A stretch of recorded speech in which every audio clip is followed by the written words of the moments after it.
What's up, notJust developers? Welcome back to a new live stream and welcome to the AWS EKS 101 workshop. Today, we're gonna learn how to deploy and run a Kubernetes stack on AWS Managed Service EKS, which stands for Elastic Kubernetes Service.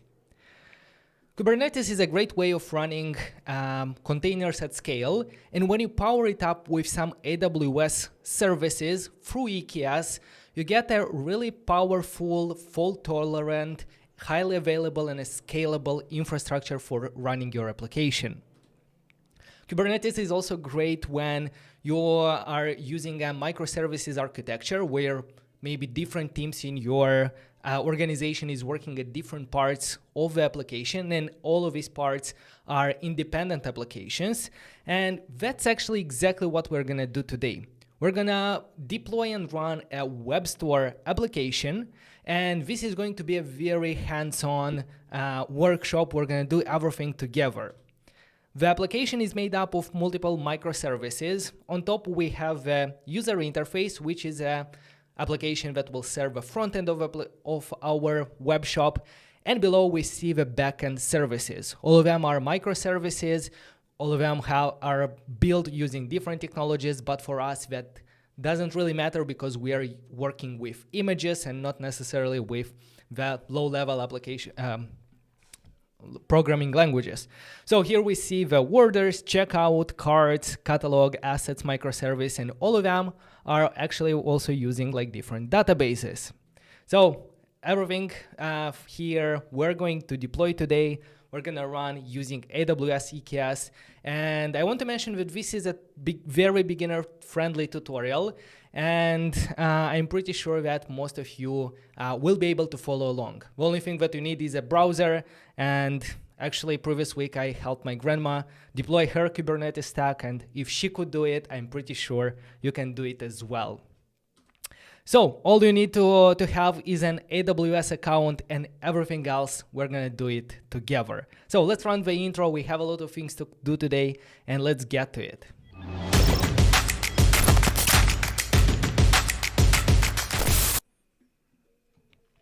All right, so to get the most out of this tutorial, I always encourage you to follow along and try to implement it yourself, especially with this one because we are going to follow a workshop from AWS together. So here, AWS put together a really easy to follow and practical workshop called EKS Workshop, and you can find it at www.eksworkshop.com, and we're gonna follow it together here. I will go into a bit more details of what to expect in this video, but first let's go ahead and do the first step because that we will have to wait around 5 minutes and then I will explain what we actually have to do. So let's go ahead and open this, this link. I'm gonna also paste it in our chat. Let's go ahead here under AWS Workshop. Let's go to the introduction. And we're gonna go to the setup. We're gonna use our AWS account for this workshop. So let's go under this in your AWS account tab. Scroll down until we find this one. Yeah, we need to open a Cloud Shell on AWS console. You can either do it by clicking here, or let's go ahead in our AWS console. Let's log in. Make sure that you're using the region that you want to deploy to. In my case, that's going to be EU West 1 in Ireland. And let's go ahead and look for Cloud Shell. Cloud Shell is a simple terminal interface that allows us to run and connect with run commands and connect with our AWS account. So what we have to do from the documentation of a workshop, let's go ahead and scroll down a bit until we get to this part. Once Cloud Shell has loaded, we have to run the following commands. I'm going to explain in a moment what everything here is doing and what's the plan, but let's go ahead, copy them from here by pressing copy all commands, because there are actually 2 of them. And let's go back here, paste them, paste, And the first one should download a CloudFormation template for initializing our environment. And the second one is actually using that CloudFormation template to set up our environment. So exactly what, now that we are going to have to wait for around 5 minutes for our environment to become available. I'll put it this way so you can see it as well.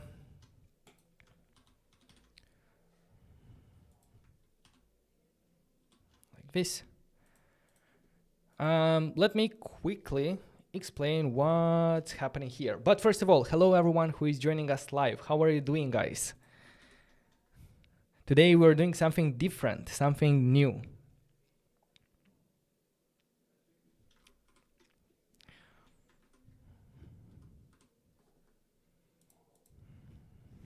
So let me explain what's happening now, what we are doing. The first step was to set up our IDE. IDE is the environment in which we will execute our workshop today. And this is powered by AWS Cloud9 service. And this Cloud9 service allows us to, Cloud9 AWS is a cloud-based IDE. So that's really nice because you don't have to install anything on your system. Everything is going to be done inside this cloud IDE. So yeah, it will allow us to run code. It will already have pre-installed some of the AWS and EKS tools. So it's going to make a lot of things easier. So that's going to be the interface. We're going to use the browser for that. And now we are waiting for our Cloud9 environment to be set up. I want to make a warning here that provisioning this workshop environment in your AWS account will create some resources and there will be some cost associated with them. But at the end, we're going to cover the cleanup and we're going to make sure that I will show you how you can delete all the resources that we create during the workshop so that you're not going to be charged. Anyway, for the amount of time that you're going to be using it, you'll most probably have some charges. Some of them might be under the free tier, but not a lot. So there will be some cost charges. All right. And actually, when it comes to managing costs on AWS, that's in a lot of times a pain in the ass because it's really hard to monitor the cost of your infrastructure. That's why for this video, we partnered with Cast.ai, which is a tool that allows you to monitor and to optimize your Kubernetes stack on AWS. They can cut your Kubernetes costs in half, and we're gonna put this to the test by the end of the tutorial. And yeah, more about Cast.ai we're gonna discover later when we actually integrate with them to monitor and optimize the costs of our infrastructure that we're gonna deploy today. Cast.ai is sponsoring this video. Thank you very much, and we're gonna see how we can benefit of cost savings using Cast.ai. So before we move to the next step, we have to see if our stack has been completed. Usually this process takes around 5 minutes. And if you want to see more details about what's happening behind the scenes, because this is, as I said, a CloudFormation stack, we can go ahead in our AWS console, somewhere in a new tab, and we can look for CloudFormation. CloudFormation is a way to deploy application using a YAML file. So we see that the latest one is create complete, so it should be finished. But here in my terminal shell, it's not yet complete, so probably I still have to wait a bit. This is for today, yeah. Oh, the second one, the EKS workshop IDE is still creating progress. And if we check, if you open it up, you're going to be able to see more information about this stack. It's very zoomed in for me, but you can have a look at, for example, resources and see what's actually happening here. If you're new to AWS, maybe this will not mean a lot of things to you. But the most important thing is, I think it's in the second one, in the resources, there is a EC2 instance. This EC2 instance is a private server on AWS, and you can view them if you go to the EC2s here. This is the virtual servers on AWS. We're gonna use EC2 more in this tutorial, not only for our cloud environment. We're gonna use as workers for our stack, for our Kubernetes as well. But yeah, let's wait. Nothing to do here. Just waiting until this stack will be initialized, and after that we will be able to use the Cloud9 environment.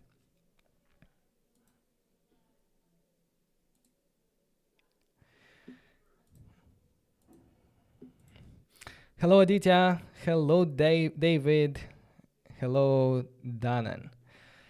So as we can see, our stack has been successfully created, and if we look in the documentation here of our workshop, after our stack finishes initializing, we can execute this command to take the URL of that Cloud9 stack. So in our Cloud Shell, if I'm going to put that command here, paste, enter, we should see a URL. This URL, if we copy it and open in a new tab, will open our Cloud9 environment. Let's have a look. Here it is. Here is our Cloud9 environment. Here is where we can work on our code, on our application. We can run, execute commands in a terminal. So everything is going to be here. Perfect. I'm going to close the bash at the bottom, and actually I'm going to close the README here, the welcome, and I'm going to open a new tab as a terminal. I want to be it here at the top so we can see it. And I can even close the bottom one, maybe zoom in a bit so that you can see also better. Not sure how zoomed in, maybe like this should be good. All right, so now that we have our Cloud9 environment, where is it? This is our Cloud9 environment. We can safely close the Cloud Shell because we use Cloud Shell simply to initialize our Cloud9 environment. Now, everything else in this workshop we're gonna do here in our Cloud9 environment. So yeah, we can close everything else and go to the next step. Yeah, the next step is going to be to create our EKS cluster. All the services that we will need for running our Kubernetes stack on AWS, we need to first create that. And this process also takes around 30 minutes, not 30, almost 20 minutes. So let's go ahead and execute the command first to start creating our cluster. And after that, we're gonna go ahead and dive deeper into the theory. Maybe I'm going to explain also some theory about Kubernetes, and that will help us along the way. So let's go to the setup in your AWS account, and the first step is using EKS CTL. This is a command line tool for interacting with EKS. If we scroll down until we see the commands, you should see here, apply the configuration file like so. Let's copy all commands. Make sure to copy all of them, because if you press on one of them, it will copy only one command. If we press on copy all, we're gonna get all of them. Now we go to our Cloud9, and in a terminal, you can open it by pressing on plus, new terminal. Here we can go ahead and paste the command. And I'm gonna have a problem because I already did this once. So I really hope that this is not gonna be one of those problems that takes a lot of time to figure out. So let's see what's the problem. In your case, you shouldn't have a problem. Everything should work fine for you. Building one error, cluster hasn't been created properly. Delete cluster. Yeah, let me try to delete, but deleting it is gonna take a bit of time. Already exists. Maybe I can change the name. Yeah, in your case, continue like this. In my case, I'm gonna just simply change the name of my cluster to EKS Workshop 1. For you, everything should be fine. And now I'm going to create this cluster. And that's exactly what you should also see. You should see deploying stack and the name of your stack.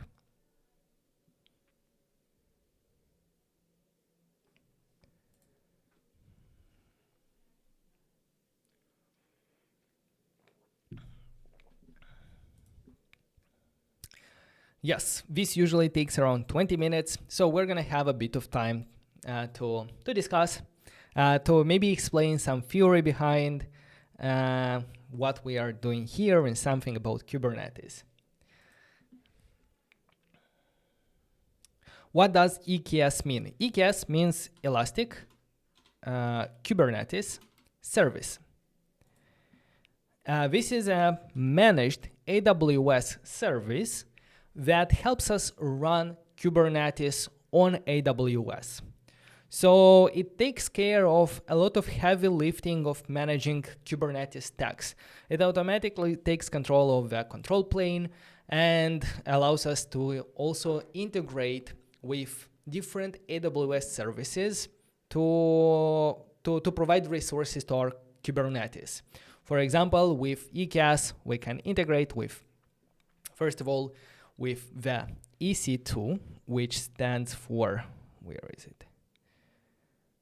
Amazon EC2. This is the most important service probably on AWS because it's the compute resource. This provides virtual servers where you can run applications.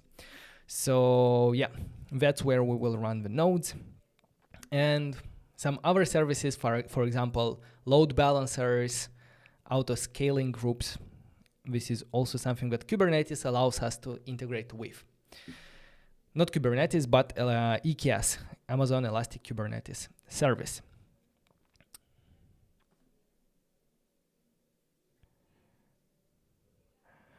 Aditya is saying, now I'm getting invoice for AWS for rent house. What do you mean?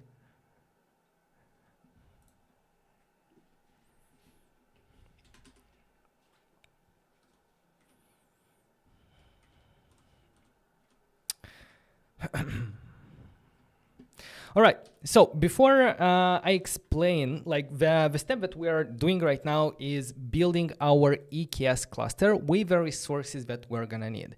Before we dive into more details about that, I thought that it would be a good practice to cover some fundamentals about Kubernetes.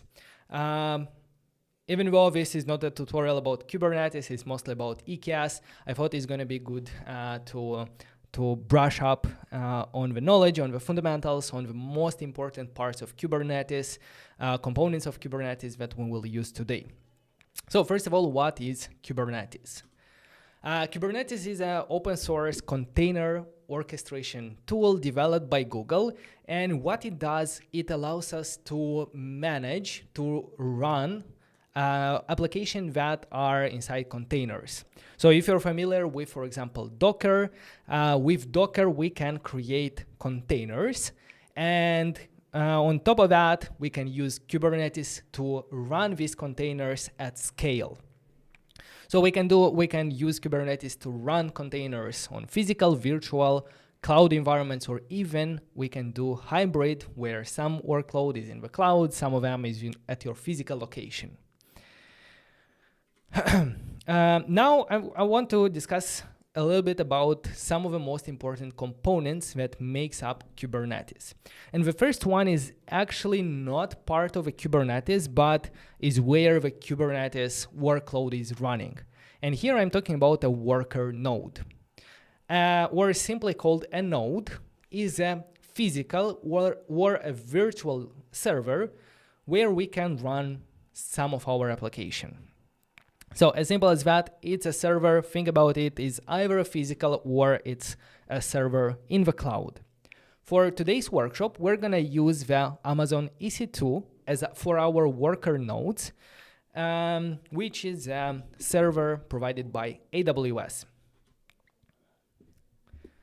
Now, speaking about Kubernetes, the smallest unit in Kubernetes is a pod. A pod is an abstraction layer on top of a container. So inside a pod usually is a container, but Kubernetes didn't want us to limit on what technology for the container we can use, either Kubernetes or some alternatives. So for that reason, they created an abstraction layer, a pod that is specific to Kubernetes, and inside the pod we can specify the image that we want to run and how to run it. So a pod, to remember, is the smallest unit in Kubernetes. For example, we can have our Node.js backend running as a pod, or containerized and running as a pod. Very simple Kubernetes stack or cluster, as we can see here, might be created from two nodes, basically two servers, and they are running 3 pods. As we can see, one pod can have multiple containers inside it. For example, it can have application and also maybe the caching layer on the same pod. Maybe that's not very smart, but it can happen. Usually we're trying to keep one container per pod. And the cool thing about this is that if one of our nodes are crashing, or for example, one of our servers catches fire and is not accessible, the pods on the other servers will still be working and running. So this is the benefit of running in parallel on different nodes, on different availability zones. And we're gonna see more about that later as we progress through the workshop. The communication between the pods is happening through IP. Every pod gets a unique IP address inside the network, and this enables them to communicate between each other, but that doesn't mean that this IP is a public IP. Usually most IPs, unless we specify a specific service that will make the IP public, all of them will be private and will be used only for the communication inside the cluster. Moving on, the replica sets. A replica set is a component of Kubernetes that helps us maintain a stable amount of pods running. For example, if we have our application running in one single pod on a server, if that server crashes, our application will not be accessible by the end users. So what we can do is we can run our application simultaneously as 2 different pods on 2 different servers, on 2 different nodes. So if one crashes, at least one will still be there to serve the traffic. And Kubernetes can go ahead and install or create a new one. So that's exactly what replica sets are. It's a configuration where we specify how many replicas of the same pod we should run, and we should always keep running. This is also good for fault tolerance or disaster recovery. And if Kubernetes discovers that a pod has crashed inside a replica set, it will go ahead and create a new one in order to maintain the desired amount of pods running at the same time. Now, on top of replica sets, or the way to create replica sets, we are doing that through deployments.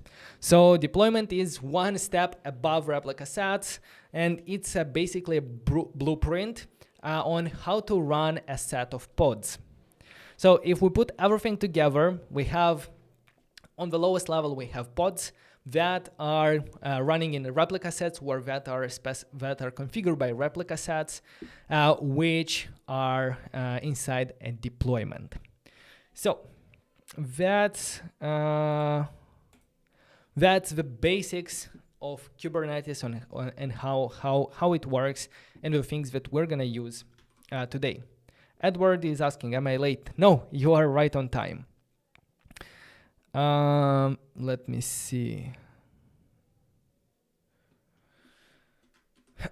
So yeah, if you have any questions here, feel free to ask me. But I think we still have around 10 minutes because what we are doing right now is creating our EKS cluster. Now here, I also want to make sure that the difference between Kubernetes and EKS is clear and you can visualize it in your head, because the Kubernetes is the open source technology for running containers, while EKS, on the other hand, is a AWS service that allows you to run Kubernetes.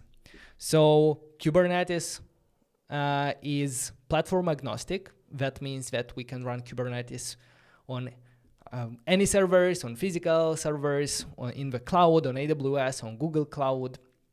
But AWS EKS is the specific service from AWS that allows us to run Kubernetes. And it has very tight integration with other services from AWS, and this is actually the benefit of running it there. To interact with EKS, we can either do that through our console. So if we look at EKS, Elastic Kubernetes Services, this is the console of the EKS. We see here the stack that we are currently running, which says here active, but I think it's not yet ready. We're still waiting for it. But basically, we can add and create clusters through the visual dashboard, or we can use some kind of CLI tools to interact with EKS. And in this workshop, we are using this EKS CTL tool to interact with EKS from our terminal, from our Cloud9 terminal. The configuration that we are currently executing or running is represented here. We can see this is basically everything that that we are currently creating using EKS. So as we can see, what's the interesting part here? Let me show you some of the interesting parts here. I think the interesting part and the thing that will make sense is if we scroll down until managed node groups. This is the configuration for our nodes that we will need in our cluster. So remember from the fundamentals here, nodes are the physical or virtual servers. They are the actual resource that needs to be provided for Kubernetes to have where to run.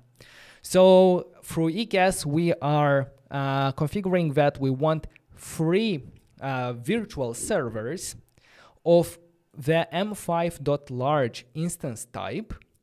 And yeah, that's it. And in this node group, we specify that the minimum amount of servers will be 3 and maximum will be 6. So with these managed groups, we can always scale up our node group. So if we need more resources, more capacity, and 3 is not enough, we're going to be able to increase it to 4, 5, 6, but not more than the maximum size that we specified here. Another interesting part is this instance type, and this specifies what type of virtual server do we want to configure. We can go ahead and look at EC2 instance types. This is a very important part of EC2 to understand. Maybe not to memorize because there are so many instance types, but at least to understand, because it affects directly the performance of our server and also the price. The bigger the instance type, the more resources it has, the higher the price will be. But most EC2 servers, they are charged by the minute of usage. So it's not like for a month or something like that, but as long as you're using it, you're going to be charged. So if we finish this workshop in 2-3 hours, you're going to be able to delete it and you're not going to be charged too much. I don't think if you keep it for, I can have a look at how much I spent yesterday, but it shouldn't be more than a couple of dollars. So here on the AWS EC2 pricing, we can, I think there was a better way to search for this. Let me see. Instance types. We can do also pricing, I think. Let's see. Yeah, here is the calculator, or the way we can look at the pricing of different instance types. So starting from the nano, which is a couple of cents per hour, and it only has 2 virtual CPUs and only 0.5 GB of memory. What we are interested in is to have a look at this M5.large. So M5.large costs 9 pennies an hour. I think that's $0.096 an hour. It has 2 virtual CPUs and 8 GB of memory. Perfect. So now we are waiting for these 3 instances to be created for us and the other resources that we provided here. At the top, it's also important the availability zones. Availability zones, okay, let's start with a region. We specify that we want to create the cluster in the region that we currently are in. So if our Cloud9 is in Ireland, it's going to be used for the cluster as well. Now a region is a region in AWS is a specific location or country where AWS has servers. So it has all over the world, and usually one region has multiple availability zones. Physically, these availability zones are separated, so they might be, if we're speaking about Ireland, one of them can be in the mountain. I mean, they are physically separated in order to, if one of them is affected by some kind of natural disaster, the other availability zone will be safe. So this way, if we are running our application in different availability zones, we diversify where our application is being run, and this way we have a highly available application. So if one of these availability zones, something really terrible happens to it, the others will be safe. Okay, let's see if it's still waiting for the cluster to be created. So I'm gonna probably explain a bit more about this.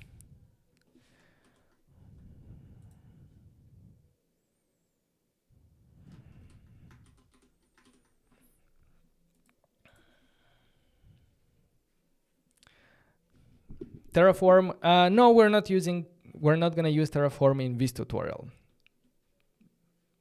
But by the way, Terraform is another way other than EKS CTL that we can create and manage the cluster. So if you have experience with that, you can have a look at that using Terraform, but this is alternative to EKS CTL. So if we're going to use this one, but if you want to learn more, you can look at the Terraform as well.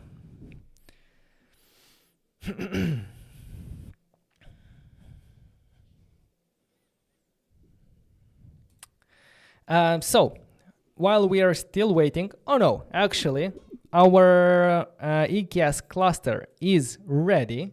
So let's have a look at the next step in our getting started setup. So after we have run and created our EKS cluster, we can run this command to use the cluster that we just created. And this way, the CLI command that allows us to work with Kubernetes will be updated and will use the cluster that we just deployed. So make sure to run this command as well.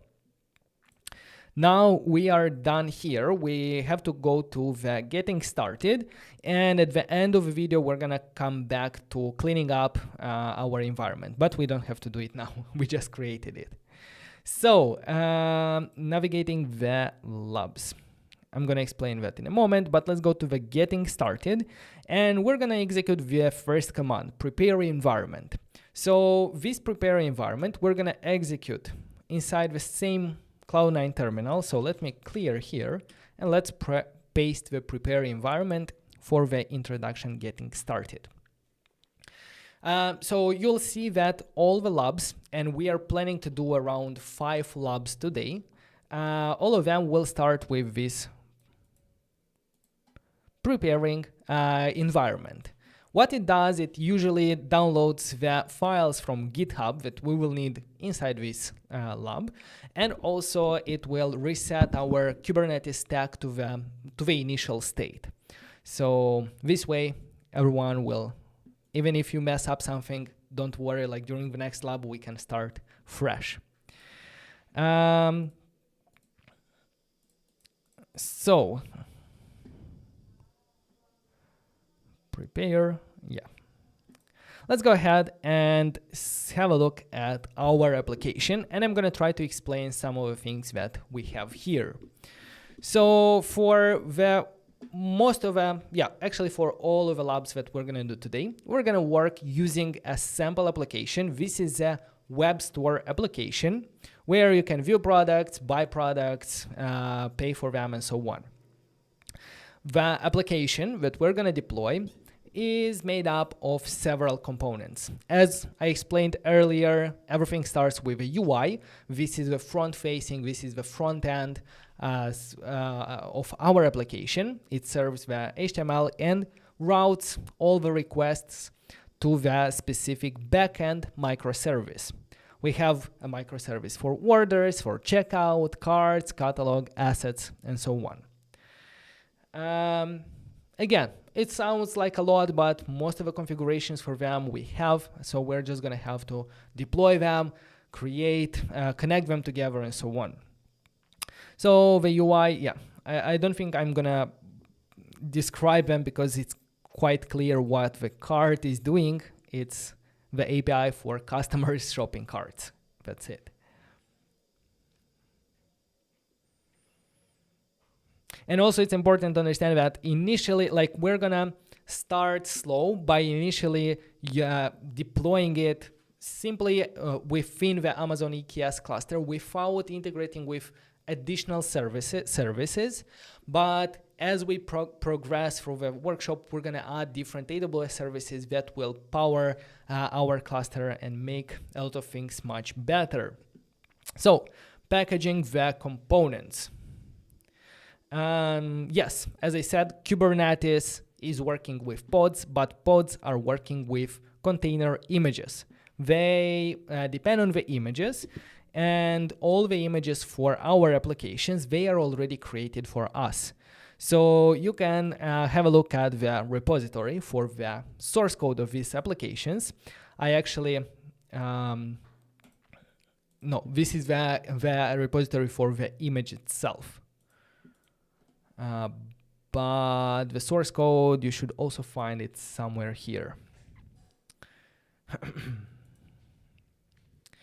Now, microservices on Kubernetes. All right, so here we will see a couple of things that we already discussed and a couple of new things. If we look at these small parts, these are our small pods. These are application pods that, as you can see, are put together inside the deployment. So the pod is the smallest unit. For example, our application is running in a pod, and a deployment is a way to manage like the replica sets and the different pods. Now, because our application now is running in 3 different pods and all of them have a separate IP address, it's going to be hard to be able to route traffic to a specific one. So for that reason, we put in front of them a service. A service is a simple, let's say, a request balancer. I mean, it redirects requests that it receives to web pods that it manages. So a service is a simply entry point towards a set of pods. It allows us to connect internally different services together. For example, our application to the database is going to be connected using a service. And we see this actually here on the right with the MySQL service. I think if I do it like this, maybe it's going to be better. Yeah, on the right, there is a different component called stateful set. In a couple of words, a stateful set is very similar to a deployment. The difference is that it also allows us to have persistent storage. So where do we need persistent storage? We need that for example, databases or for components that have files. Because if a pod in a deployment fails, all the memory that it had, all the files that it had will be lost. So deployments are good for application workload, and stateful sets are good for components that need persistent storage, like a database. Okay, let's see what's next here. And if you look at the whole architecture together, you're gonna see that everything is grouped into namespaces, and this is simply a way to separate different groups of services. For example, if the catalog team only works on the catalog application, they will be bound to this catalog namespace. And as we can see, everything starts with our UI. The user will open a browser, will open our website, the UI server the UI service will receive a request, and it will redirect the request to one of the pods that is healthy and is available to take requests. After that happened, maybe we are requesting a list of products. So our UI application will make a request to, let's say, the catalog namespace. The catalog namespace, again, it has a service behind, as we saw here. It connects with a database, gets the products, and returns them back to the UI. So that's going to be our cluster, our stack. And let's go ahead and actually start deploying our first component. The way we're going to interact with Kubernetes is going to be using the kubectl. So let's scroll a bit. And all the configuration for Kubernetes is part of this EKS workshop folder that we received after running the prepare environment command. It has a base application which contains configuration for all the parts of our application. For example, if you look at the UI, here you're going to see the configuration for deployment, for example. The deployment specifies how many replicas, it specifies what kind of template to use, and how to run the application, what resources it needs, and so on. Including like the namespace and the other components specific to the UI. The same thing with other folders. For example, the checkout has its own deployment, specifying its own resources that interacts like namespace and so on. And this is the base application, but the second folder modules is simple customization files that will show us how we can change our stack, and this is going to be how we will learn today. Okay. Yeah, before we do anything, let's inspect the current namespaces in our EKS cluster. Let's go ahead and copy this one. And back in our terminal, I'm going to paste the kubectl get namespaces.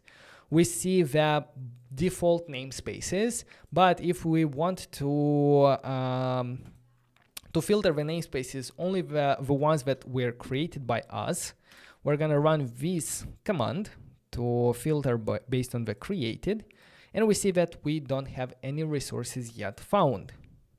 Should I maybe zoom in? Yeah, okay. Gonna close others and only leave our terminal. Maybe I should also.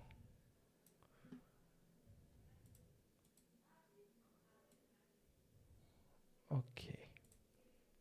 Perfect. So, the first thing that we're going to do is deploy the catalog component by itself, and the manifest for this component can be found in the base application catalog. So we already saw that, but let me actually scroll a bit down until we get to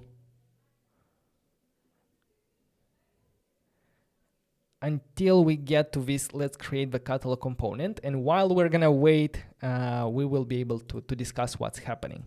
So copy the command, kubectl apply, and we are applying the catalog folder from our base application.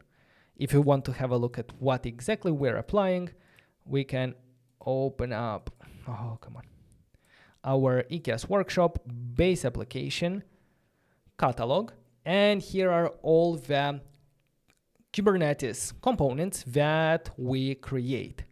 So back to our sample application, maybe here. No.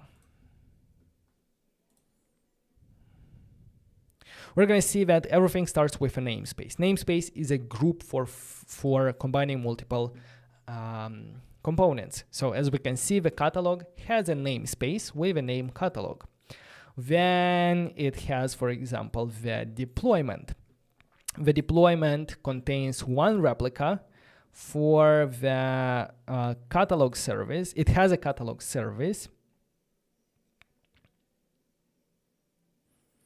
It has also some volumes. We're going to speak more about the storage and volumes a bit later. And here we specify what image to use, the AWS Containers Retail Store Sample Catalog. And like this, all the other components that it needs.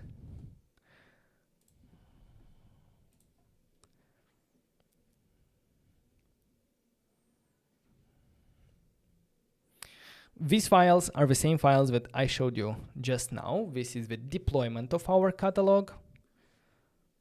The deployment expresses the desired state of the catalog API component. Yeah, it specifies the image that I just showed you. It runs a single app replica. It exposes the container port 8080 named HTTP. So you're going to see 8080 here.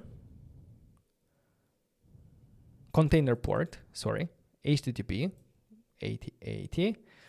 And it runs some health checks to make sure that the pod is always running and applies some labels.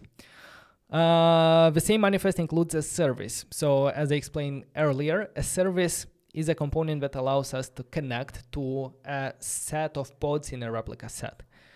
So this is the service that targets the HTTP port on our pods, which is 8080, but it exposes the port 80. So someone from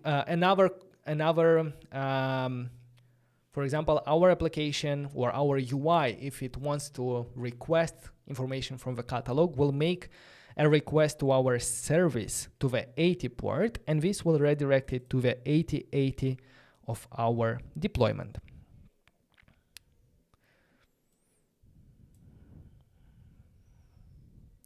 Yeah, this is explained here. So now we created them, and if we're gonna execute the next command to see what namespaces did we create, we will see that now we have one new namespace called catalog. We can also see the specific pods that are running. So if we copy this command here, maybe I can do clear and always keep it at the top. We will see, yeah.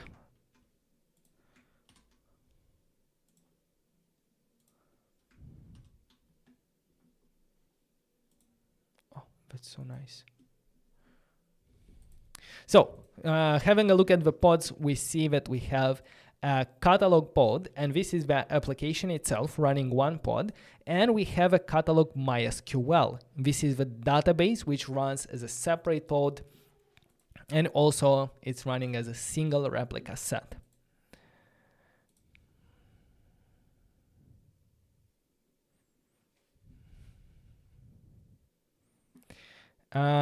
Also, it's good to see that our application, the catalog application, it restarted 2 times and finally it's in running. But initially, if you run it right after executing the command, you're gonna see that it's in a status crash loopback off.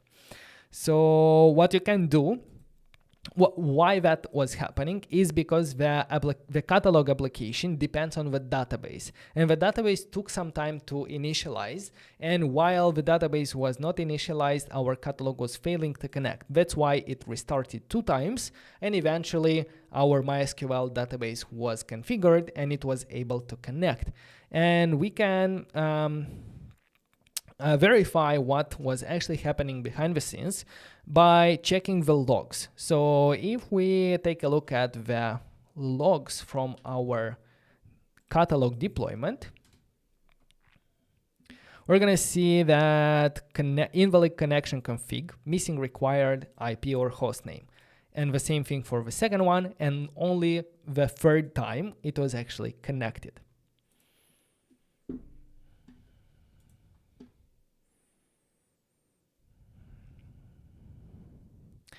Kubernetes also allows us to easily scale the number of pods horizontally.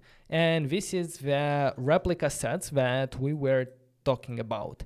So if a replica set specifies that we want 3 nodes, 3 pods at the same time running, we can do that using Kubernetes. To do that, we're going to scale the catalog to 3 replica sets.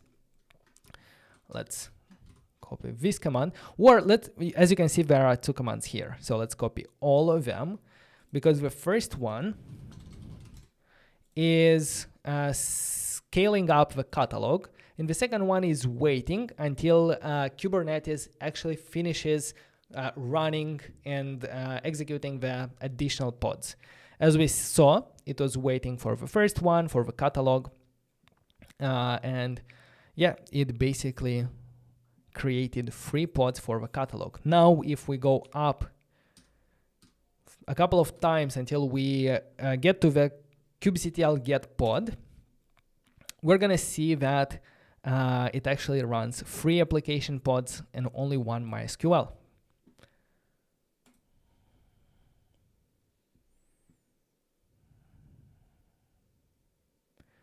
Yes, we can also look at the service, and the service, as I said, is a way to connect to a set of pods.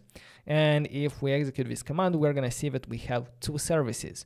One of them is for the MySQL, and it allows the catalog application to connect to MySQL. And as we can see, it exposes the actual MySQL port. And the second one is a service for our catalog. Both of them do not have an external IP address, and that actually is a good thing, because it protects these services from being accessed from outside our cluster. They can only be accessed by other applications running inside our cluster.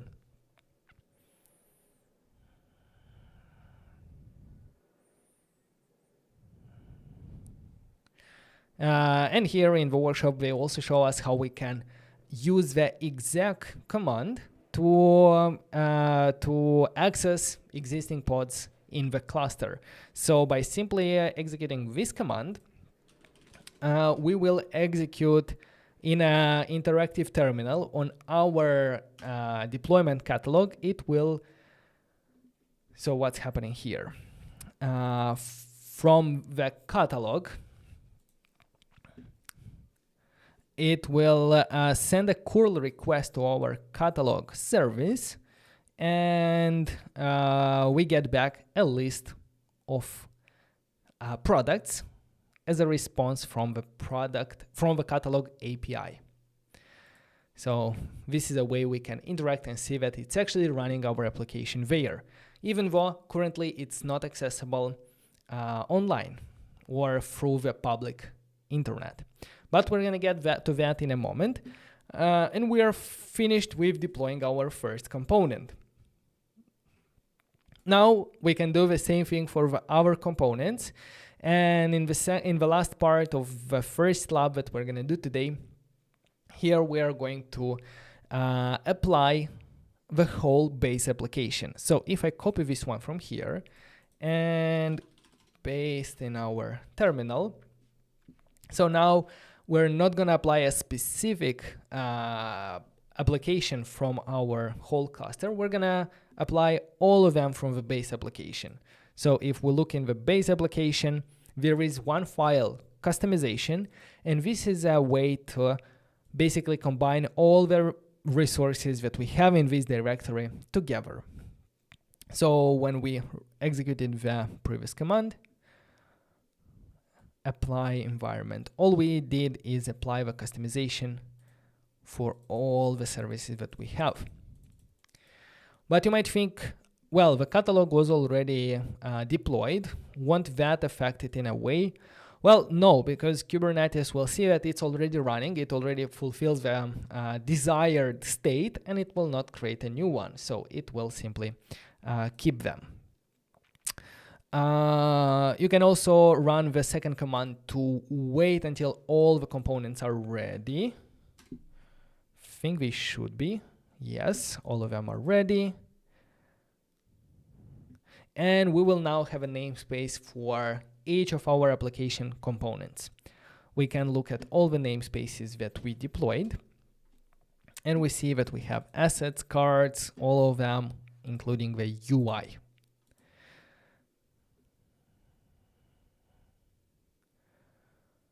Yeah, there are also deployments. We can have a look at them. What we see here is that most of our deployments, they are running, they are available, and all of them have one replica set. Let me see at the top if I didn't miss anything. No, I think I...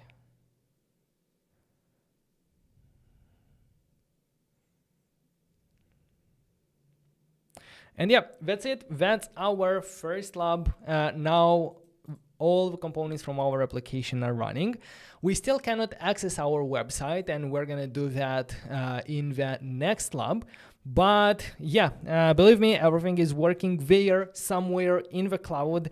And we saw that when we executed the command to request something from the catalog. We can adjust this command to also do some requests, for example, to maybe products, or which one? What else do we have here? Cards, I don't know, assets. I'm not gonna. Come on.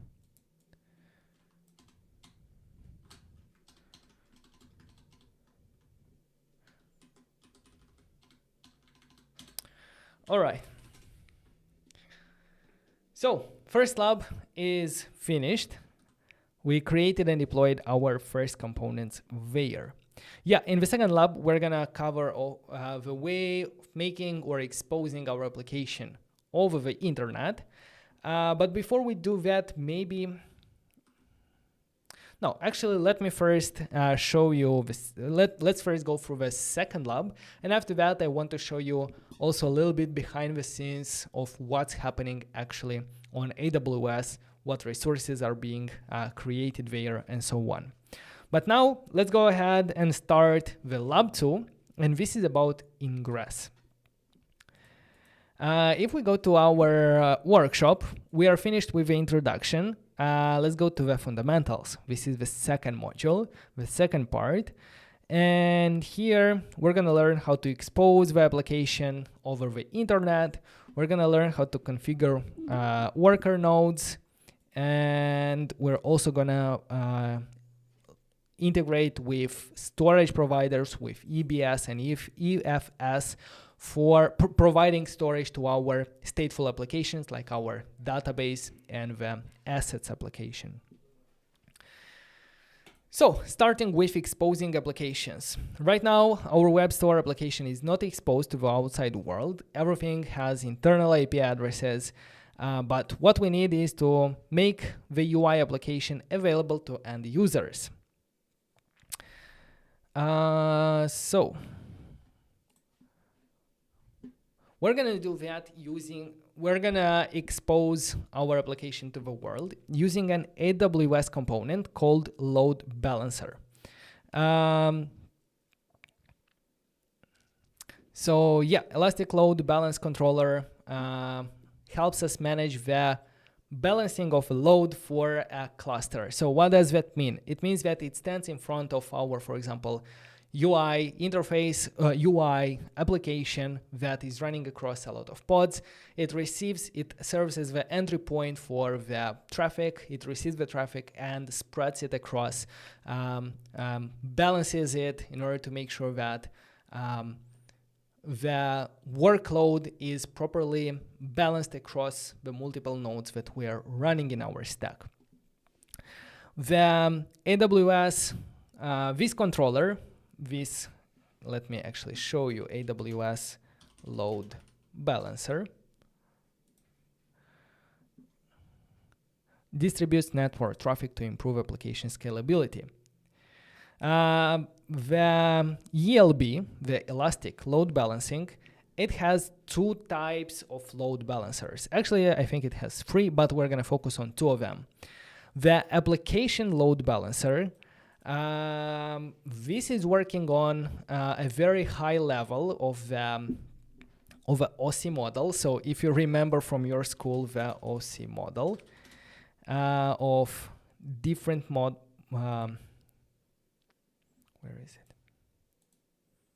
of different layers of how the information travels across the internet. I'm not sure which one is the best to show you. We see that at the top, layer 7 is the application layer. At the application layer, the good thing is that load balancer. At the application level, we have a lot of information about, for example, HTTP headers. We can handle some authorization at that level. We can also see what path the user is requesting, and based on that, we can redirect traffic to different applications. And this is the benefit of the application load balancer. And network load balancer, on the other hand, it works on the on layer 4, on the transport level. So it only knows basic information about where the traffic is going to which IP addresses. So it allows you to balance the network on a lower level, which is more performant, but it allows you less flexibility in terms of how you want to distribute traffic. In the workshop, there are two workshops. One for the network load balancer, called load balancers at the top, and the Ingress. We're gonna go with the Ingress because the Ingress is the application load balancer that allows us to do a little bit more things, and I want to show you that. And let's first prepare our environment by executing this command. And while we will wait, we'll have a bit more time to discuss and explain.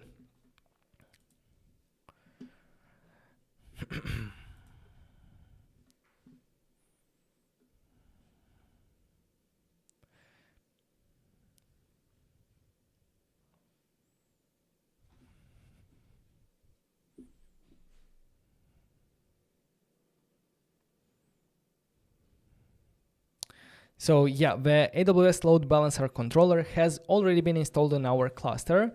Actually, it's being installed when we are doing this prepare environment. And we will be able to integrate with it. So we can go quickly through the load balancer part, which we're gonna skip because we're implementing the Ingress.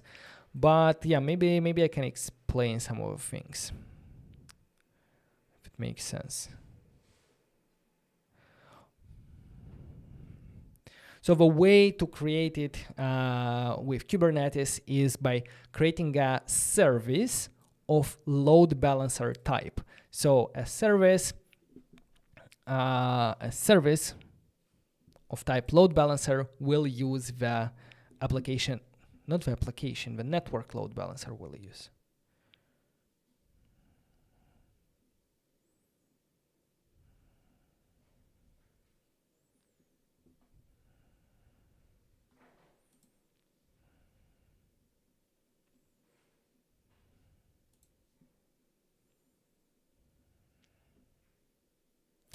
Yeah, I followed it, but it's very similar to the second one that we're gonna follow together. And let me see. Yeah, we're still waiting for our environment to prepare. But yeah, in the end, it allows you to serve traffic over the internet to our UI application. But it lacks the possibility for us to redirect traffic based on, for example, paths that the user is requesting. And that's going to be powered by our Ingress. So when we are executing this one, we are waiting. This is installing the AWS Load Balancer controller in our EKS cluster. And we see that our environment is ready and we can get started. So let's go to the introduction. And let's make sure that we don't have any Ingress components yet. So kubectl get Ingress. This Ingress is a Kubernetes component. So we see that we didn't define any so far.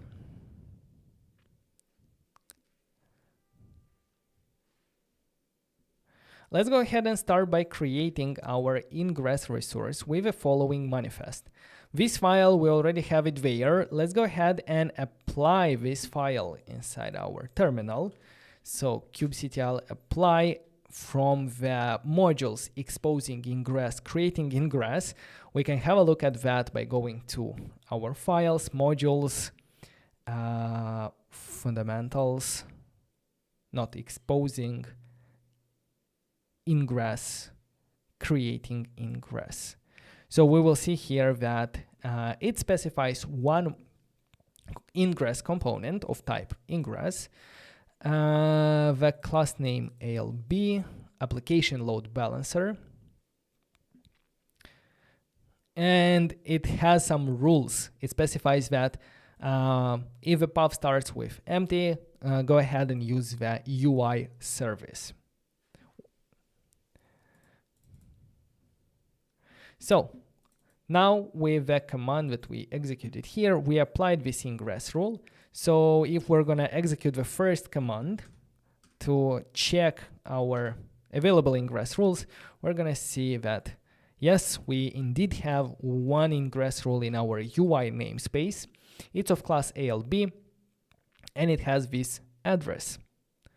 Let's go back here and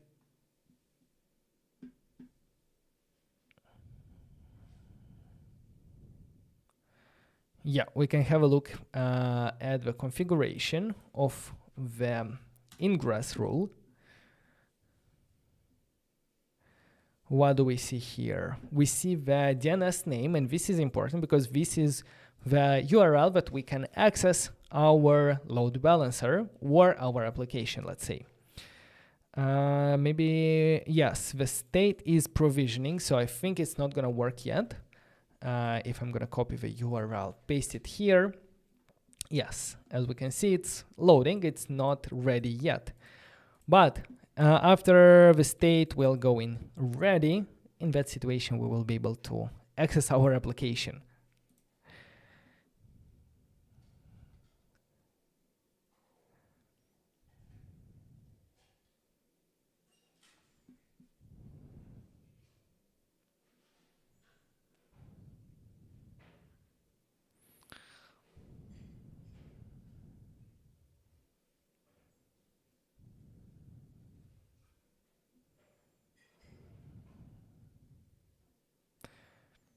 We already saw how to get the URL. Oh, and our application has the Ingress component has finished creating, and that means that now our application is accessible through the public internet and anyone can access it here. So we can navigate, we can add things to cart, we can go and check the catalog, we can add more things to the cart, we can also check out and so on. But yeah, the thing is not about the application itself, it's about deploying it. But as we can see, if everything here is working, that actually means that I hope you cannot hear that. Anyway, give me 1 second, I'm gonna close the window.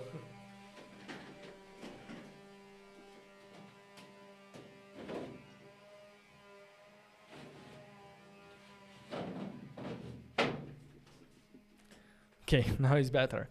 So as what I wanted to say is that if we see that most of the things are working, that means that our whole stack has been set up correctly. Yeah, like all the catalog and all of this, the cart, they are separate microservices.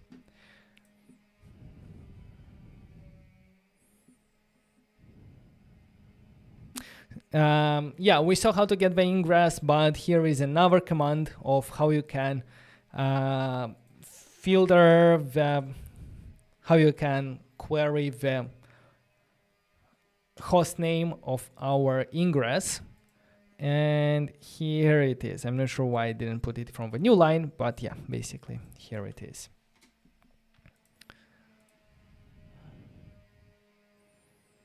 All right, so that's how we can use Ingress to open up internet public traffic to our application.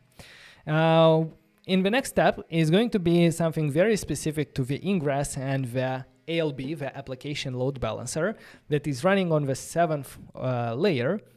And here we're going to expose one more service from our stack to the internet.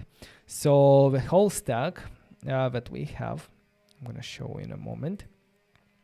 Only the UI is supposed to be publicly accessible, but for the demonstration purpose, we will also go ahead and, which one? The catalog.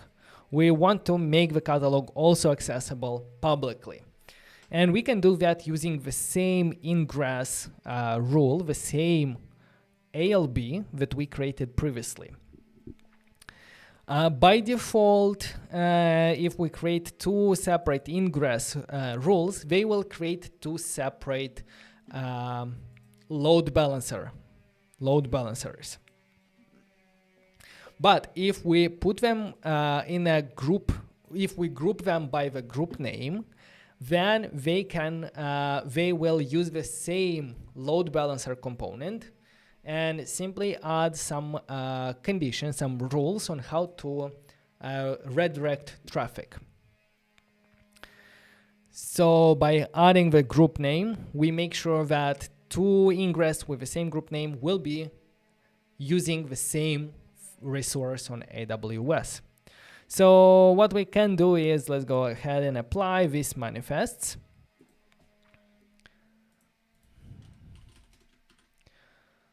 We are expose Ingress, multiple Ingress. We can see the files. Exposing Ingress, and here multiple Ingress should be the one for the UI, which contains the only difference is this one. It contains the group name retail app group, and we create a new Ingress rule for the catalog, which is also of type Ingress, is also ALB, and is using the same group name as our UI. And this way, the only difference is the rules. So here in the rules, we see that if the path starts with catalog, then the service that we're going to invoke is the catalog. Everything else is going to be handled by the UI Ingress rule through the paths that starts with anything. Okay, so what can we see right now? We can get a list of Ingress rules. And we see that we have one for the catalog and one for the UI. And we see that they also have the same URL. It's not a different URL. That means that it's using the same load balancer on AWS. And if we want to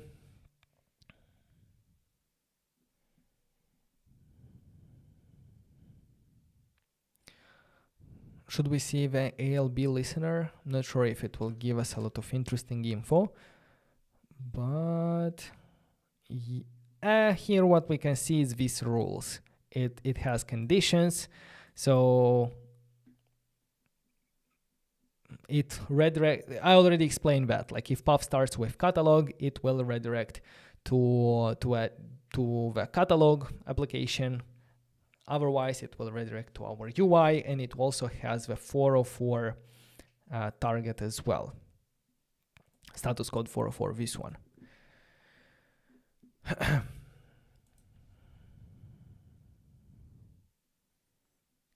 Let's go ahead and wait until the load balancer finishes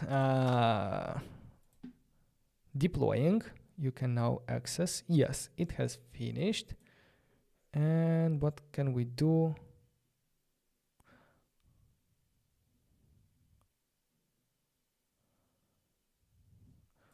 Is here, if we're gonna query /catalog, will that go to the catalog API? That's what I'm thinking.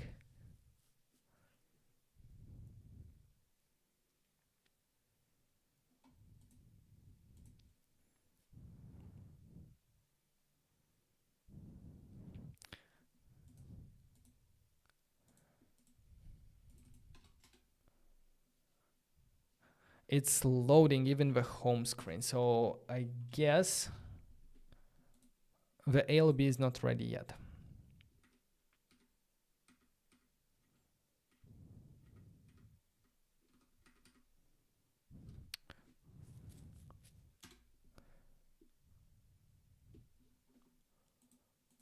Yeah, it's not ready yet. Let's wait.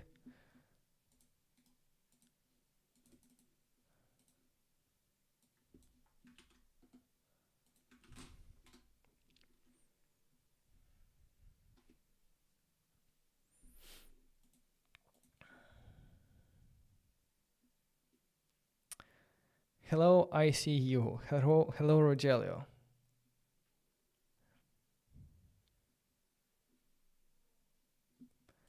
Come on.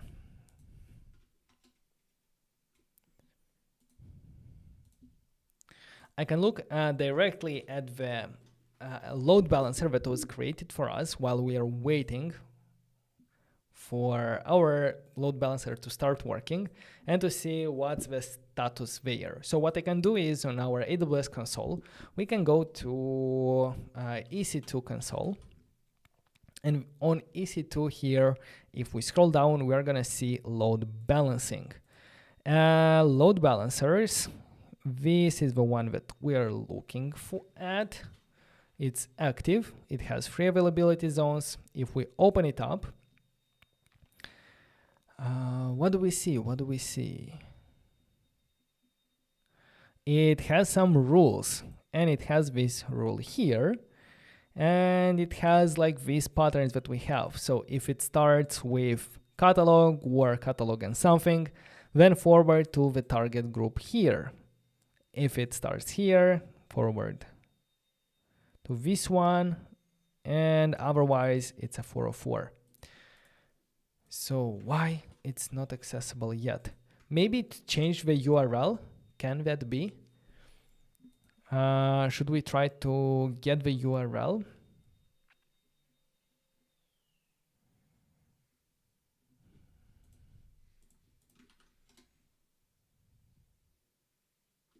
You can now access it here. So if Oh, yeah. It has a different URL. It's the retail app group than the previous one.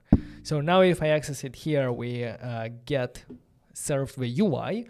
But if I'm going to do slash catalog,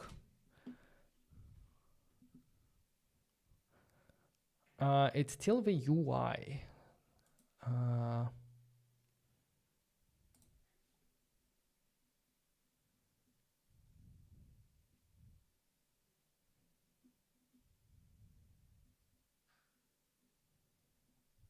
We're gonna try to execute curl command to our slash. Oh, it should be catalog. Yeah. Okay, it's not catalog, but catalog. Yeah, and it's a JSON file because behind the catalog here is the API. An API simply returns us a list of products from the catalog.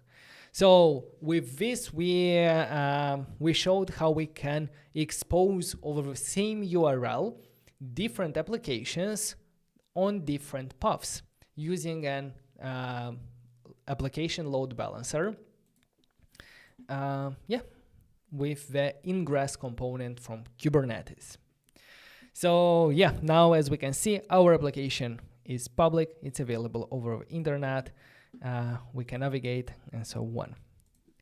So this is the end of the second lab about Ingress. And we still have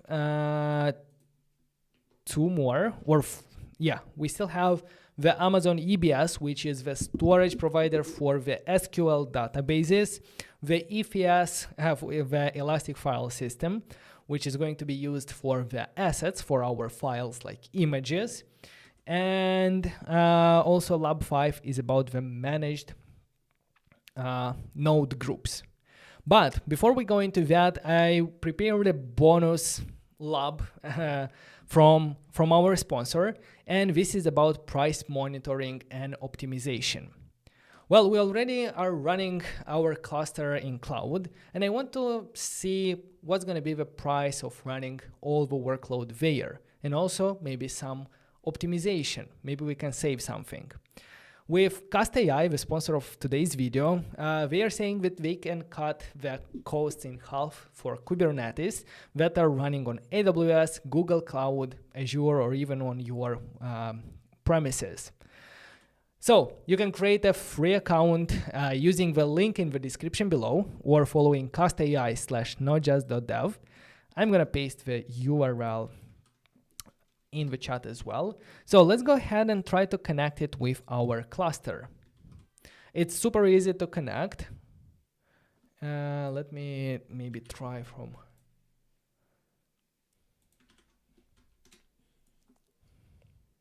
I already have an account, but I will join from a new account to show you the whole process because it's really easy to connect to our cluster.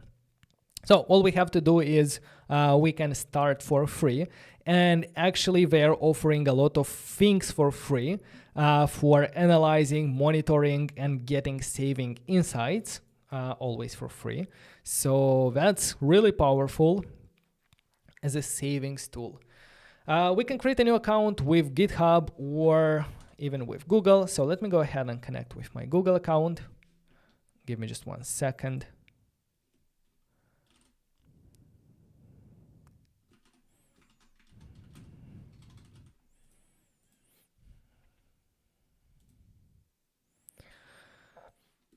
I'm connecting from a... Maybe I shouldn't connect with a new one. No.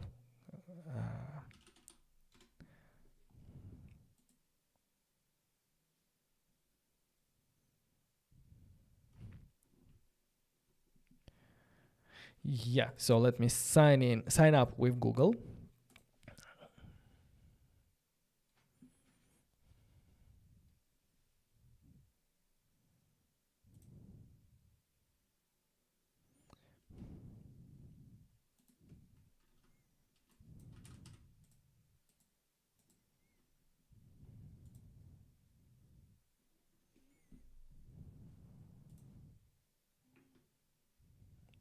And here is the next step to complete our account setup. So let's give the information, continue. And here is our Cast.ai dashboard. We can take a small tour to see what's going on here. And they prepare for us a demo cluster to see how Cast.ai is working in practice. So we can go ahead and click on this arrow to see an example of a cluster running on AWS. It's probably of a big application because the Cast.ai here are suggesting 64% savings, and they can reduce the plan for this application by $27,000 a month. So if we scroll down to the configuration comparison, they display a list of how your current cluster looks and what would be an optimized cluster configuration with different nodes types that are better, with spot instances and so on. So it's a lot of data, but let's go ahead and actually connect our cluster and see real data about our application and how much we could save. So I'm going to press on this button at the top, Connect Cluster, and we can select the EKS, the first one, the provider from AWS that we are using today. Let's press Next. And all we have to do is copy this command from here and open our Cloud Shell or terminal and run this script. So in our Cloud9, in our terminal that we used so far, let's go ahead. Let's do clear. And let's execute the command that we copied from Cast.ai. What this will do is it will install Cast.ai as a read-only agent. And this will allow it to read the information about the cluster configuration. It's also a secure way, so you can read more about security here. And after this is done, we see that it created a deployment for the agent. So we can go back to our Cast.ai and press I ran the script. It shows us that it connected successfully, and it should already have some savings. It will take a couple of seconds to calculate to analyze our existing cluster and to create a personalized plan specifically for us for a better configuration for our cluster. So as we can see, with our small cluster that we have, we already can save $50 a month. But this, of course, depends on how big is the cluster. Here we're using a very small one, a demo application. But if your workload grows, in that case, the 23 or 30 or 50% is going to be a lot of money that you can save. So the only way to check it out for specifically your production cluster is to go ahead, follow the link in the description below, create an account, connect it. You saw how easy it is to connect, and right away you can see how much you can save. And as we will add in a moment more resources, we're going to see that it actually can save much more. For now, we didn't give it enough information to work with. So if we scroll down to the configuration, we see that we have 3 nodes of M5 large with their price, and they would cost us $234 per month. And on the right here, you will see the optimized cluster configuration, a list of a different set of nodes that you can run that will still fulfill the requirements of your pods, that will be much cheaper, in this case $179. So if you want to know more details, make sure to book a tech session with their team. They will always be there to Not sure why now not, but yesterday I received a call for them and we went through all the configuration together. It's really a great team that is there to help you. So make sure to book a tech session if you want to integrate it in your specific case. We're going to come back here a bit later as we add more things to our stack, and we're going to monitor how everything is working. Because besides the savings, the potential savings that you can make, I found Cast.ai as a very great way to monitor the whole infrastructure that is running.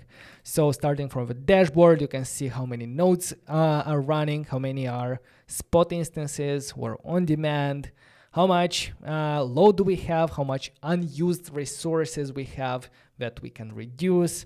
For the cost monitoring as well, we can see how much we currently spend. If we would run the cluster until the end, how much monthly it will be, the workloads, and a lot of ways we can see this. For example, we can also look at the namespace. So we can see which namespace is costing us the most. UI, catalog, checkout, and so on. And also, there are some security reports as well. Now, I'm not going to go much in depth here, but yeah, as I said, we're going to come back to Cast.ai a bit later after we implement some of the auto-scaling groups in our stack. So thank you very much, Cast.ai, for sponsoring this video. It's really powerful, and especially if you are running Kubernetes at scale in production. If your company that you are working for is using Kubernetes on EKS or even on Google Cloud, Azure, or on your premises, you can use Cast.ai to get a lot of savings, monitoring, and security for your cluster. So at least give it a try, see for yourself how much you could spend, and then you can take it from there. It takes you probably 3 minutes to do this report. Anyway, continuing our workshop, let's go ahead and continue with lab number 3, Amazon EBS. The lab number 3 here, it's about storage. Let's go ahead and prepare the environment for our Amazon EBS lab. So I'm going to open it here and let's copy prepare environment fundamentals storage EBS. I'm going to clear here. Let's prepare it.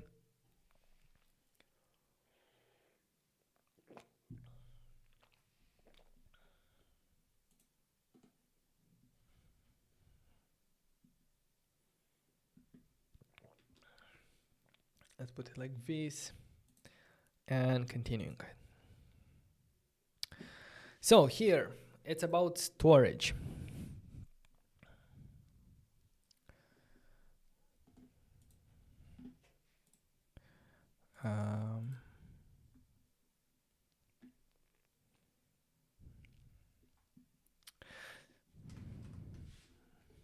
So if we look at the diagram of our application, we're going to see that on the first layer here with blue, we have our app services. So these are services, these are workloads that do not need to persist data. They don't need to save data. All they have to do is to process data that is coming from the user interface or from the user, process it, read it from the database, and return it to the user. So these kind of workloads, they do not depend on persisting the data itself. So this kind of workloads is very easy to scale horizontally. So if, for example, all of a sudden you get twice the amount of users in your application, all you have to do is to increase the replica number in your replica set for the application from, for example, 4 to 8, and this will spin up twice as many pods. All of them will work at the same time serving the traffic. They're also great because if one of them fail, we can easily swap it with a new one. We can create more of them. They basically do not depend on each other. They are simply workers. When it comes to services that need persistence, and here a very good example would be our databases for this application. For example, MySQL needs a place where to write the data that it stores. It needs a persistent storage infrastructure. So the same is with Redis, DynamoDB, and other databases. Even the assets here, they will also need to persist images and files. So when we're talking about services that need persistence, these are already not, that's why we need stateful. This is why we need a stateful set, which is similar to a deployment for applications that I explained previously. But in this case, they have some rules that make them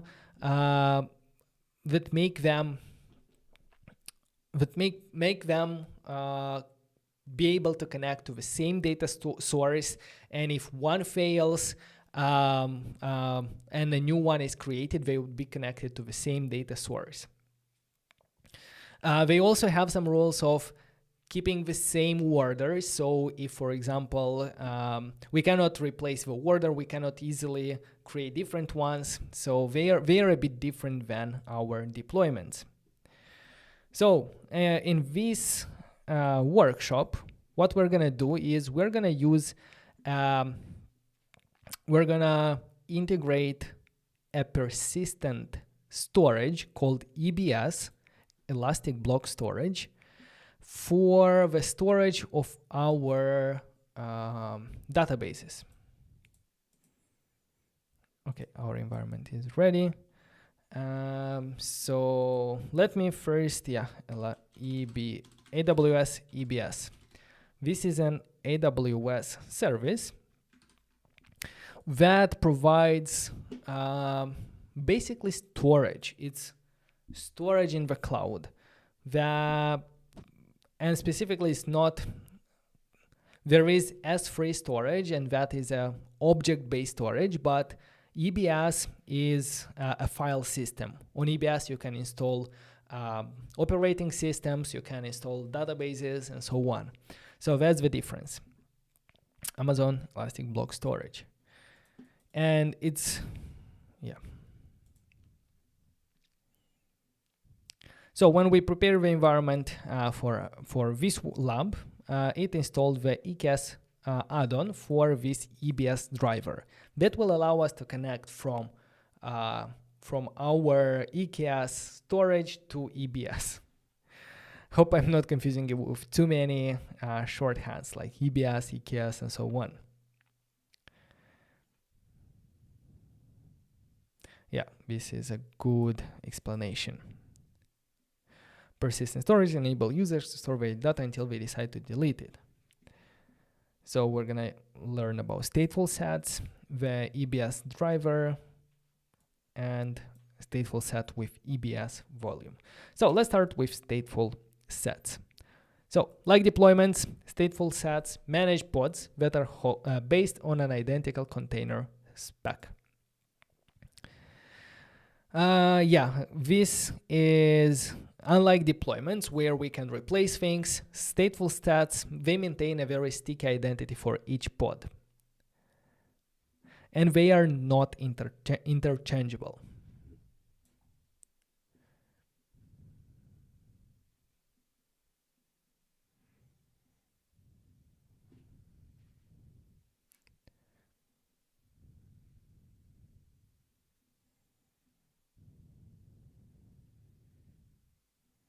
So we already have some stateful sets deployed as part of a catalog microservice, which utilizes the MySQL database running on EKS. Databases are a great example for stateful sets because they require persistent storage. And we can analyze our MySQL database pod to see the current volume configuration. So let's copy this command to describe the catalog stateful set. And the stateful set also has information about volumes where it can read. As we can see, our current MySQL stateful set has only one volume, and it's the empty dir. It's a temporary directory that shares a pod's lifetime. What does it mean? It means that this directory lives together with a pod, and if a pod fails, the data will be lost. So, for example, if now we're gonna go ahead and, for example, that was the catalog. If we're gonna add a new item in our catalog,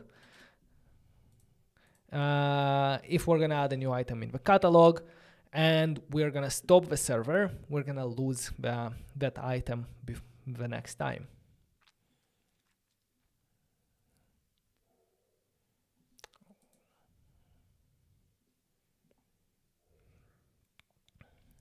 So yeah, as we can see, the volume section shows that we're only using an empty dir, which share the pod's lifetime. So all the MySQL, they're connecting to their own directory that lives on the same node, on the same pod. And another thing is that if a different MySQL is creating an item, the first one will not be able to read the same one because they're different directories. So when a pod is removed from a node, for any reason, the data in the empty dir is deleted permanently.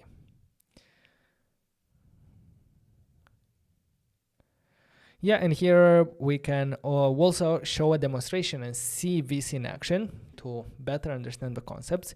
And what we're going to do is we are going to create a file on the pod file system by executing this command on the catalog MySQL with ID 0. We are writing 1, 2, 3 to a file in this path. Now we can verify that our test.txt file exists by running this command. And we see that yes, it indeed exists and it was created today. Now the next step is to remove the current catalog MySQL pod. This will force the stateful set controller to automatically recreate a new catalog MySQL pod.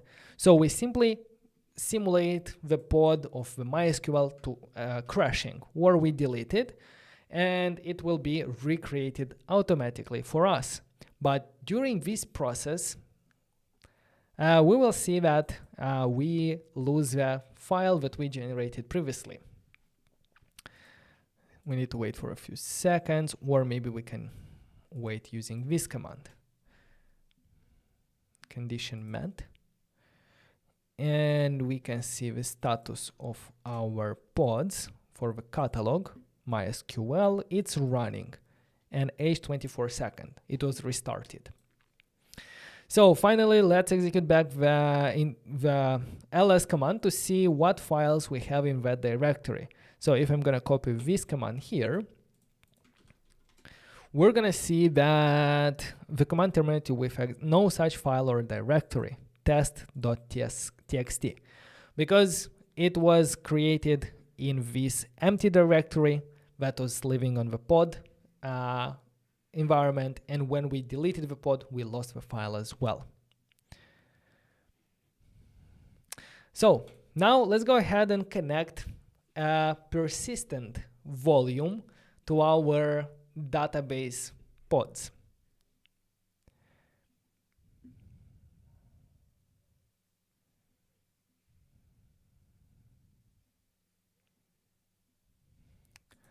In the storage, I think I also have to explain you the... Yeah, we need to understand two concepts before we move on.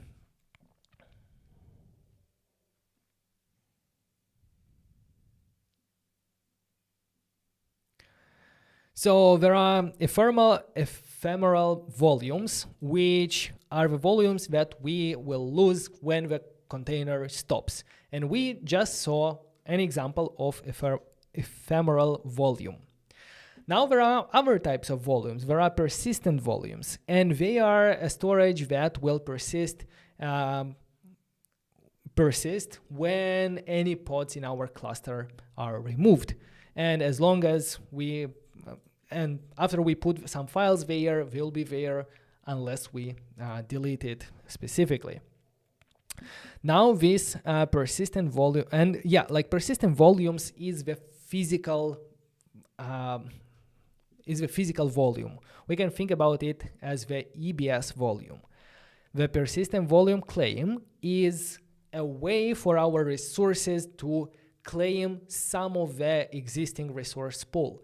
So for example, if we know that the database for our application needs 10 gigabytes, then we're going to create a persistent volume claim of 10 gigabytes, and Kubernetes will look among all the persistent volumes that exist that are attached, and we'll see which one has available 10 gigabytes, and will allow or will use that part of the disk specifically for the service that claimed it. So this is a way to basically claim resources. And yeah, that's the most important things that we need to know. Now let's go ahead back in Amazon EBS, in the EBS driver.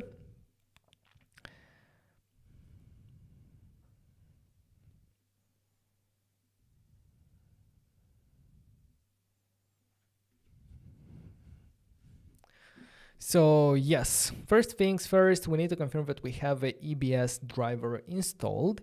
This was installed part of our preparing the environment, but you can look at how you can install it in a different cluster, in your personal cluster as well, by following this URL. So what we have to do is to get this command and see if we have this driver. Yes, we have 3 instances that are replicated among 3 different availability zones. So this is very fault tolerant, because if in one availability zone we lose data, it's going to be available in 2 hours and will be replicated back. So this also is a very good way to add fault tolerance and high availability to your application. The storage class here, we're gonna see what kind of storage we requested from EBS. Yep.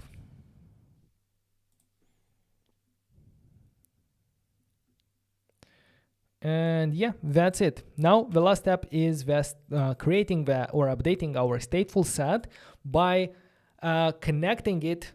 Instead of having the empty directory, what we want to do is we want to have an EBS volume, and we want from MySQL pod to connect to our EBS volume. But yeah, EBS is the AWS service. This is the physical volume on AWS. Now the persistent volume is the representation, the one-on-one mapping from AWS to our Kubernetes cluster. Now this volume simply says like, hey, there is this volume on AWS, this is how we can connect, this is how much data space it has. Now from our pods, we create persistent volume claim, and this way we say that, hey, out of all of like 100 gigabytes here, 20 will be for MySQL, 20 maybe will be for the assets, and 20 will be for MongoDB, for example. And that's how we can connect our pods to the persistent storage. Let's go ahead and follow this guide.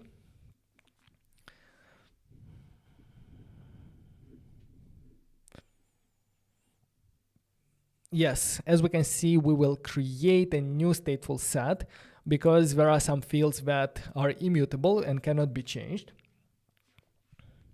And we can see the code of a new stateful set that we will create here. It has one replica, and it runs this MySQL container, but it has this volume claim template. Read write the storage class name and how much storage it wants to claim. So let's scroll down a bit until we get to apply the changes. Let's copy both of these commands and let's run this one first and the second one. There are two commands, make sure. One, kubectl apply, the second one, kubectl rollout.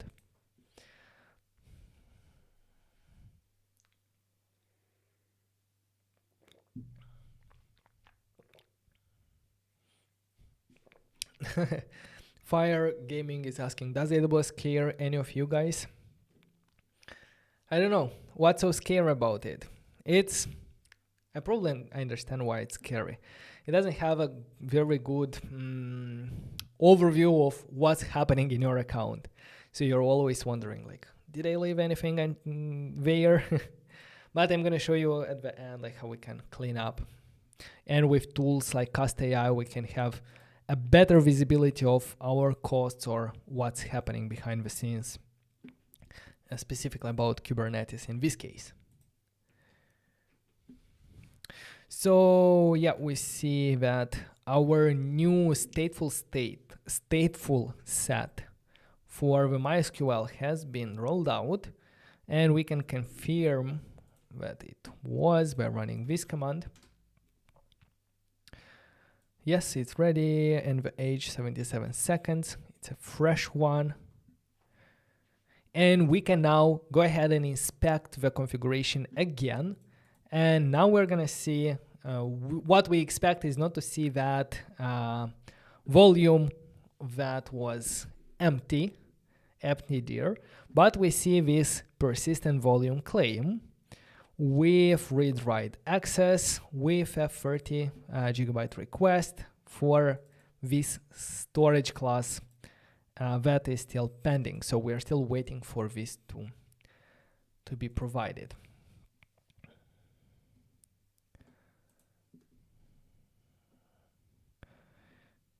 We can analyze how the dynamic volume provision created the automatically.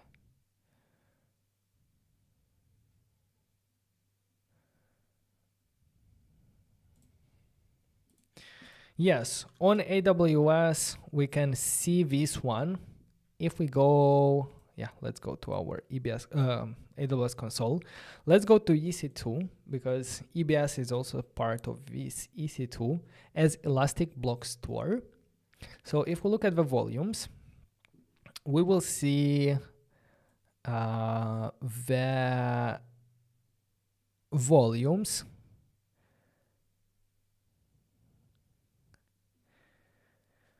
The volumes, this one with 30, I think I can also filter them here somehow to show you only the ones from today.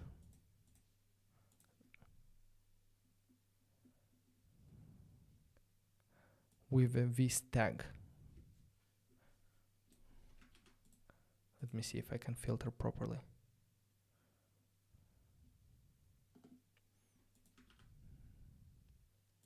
Equals to data catalog MySQL. This one? Yes.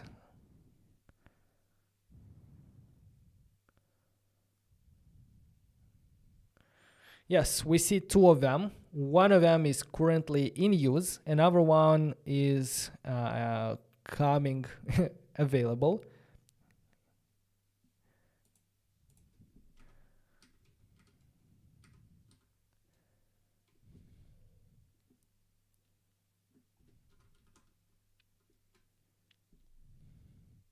Still pending.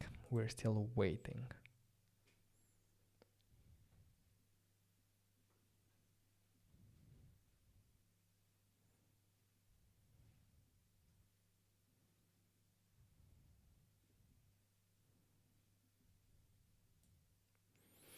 And after that is going to be done. Not sure if it's finished yet. I think it's not.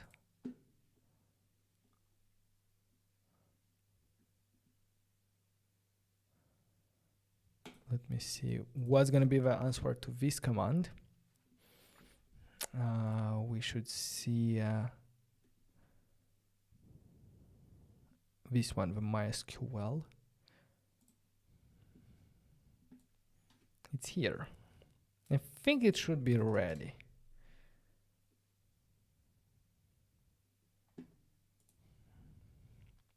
Let's try to do the same experiment as we did previously to see if creating a file on our volume and removing the pod, if the file will persist. That was the whole purpose of creating this EBS volume. So what we can do is, using this one, we can create the file back in our volume in the MySQL directory. And with the second one, we can double check if a file is there. By doing ls, we see that there is a test.txt file. And now we can remove the catalog MySQL EBS pod, which will force the stateful controller to automatically recreate it. So let's go ahead and remove this pod that is running our database. It's deleted. And we should wait until this one is ready, is back ready. So it has finished. Let's execute the second command to see if our MySQL is running. Yes, it's running. And lastly, we can check if the file is still there. We see that our pod has the age of 18 seconds. We restarted it. And in the previous example, we lost the file. But now, if I do ls command again, we will see that the test.txt file is still there. And that means that the file system or the volume is persistent. And if for example, for some reason, our pod that is running our database crashes and has to be restarted, the data itself will not be lost, and the new pod with running MySQL will connect back to the same data and will start working again. That was our lab for the Amazon EBS and how to provide persistent storage to stateful sets, specifically to a MySQL database. Well, probably not specifically to MySQL, but to a database application. On Cast.ai, I think we will see some information about this one. No, it's still 2 nodes.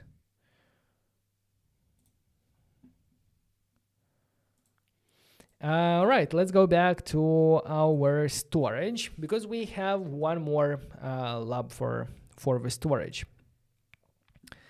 The next one is for the EFS. This is another file system solution from AWS. So if we look AWS EFS, this stands for Elastic File System. And it's similar to EBS, but it gives you a way to have a very elastic file system. With EBS, if you are running out of space, it's a bit more challenging to basically have more space in the EBS. You'll have to stop it, reconfigure it, install it again. Then you'll have to repartition the disk. So it's a pain. Like I remember at the previous startup at Vitinium, our server was working with EBS, and probably once in half of a year, I had to go there to increase the space because our data was running out of space, and I had to go through all of this process just to expand how much storage I need in the EBS. With EFS, this is different. This is much easier because from the name we see that this is elastic. So it can grow with the demand without without having downtime. So let's go ahead and prepare our environment not for the EBS, but for the next lab, for the Amazon EFS. So let's prepare it in our terminal.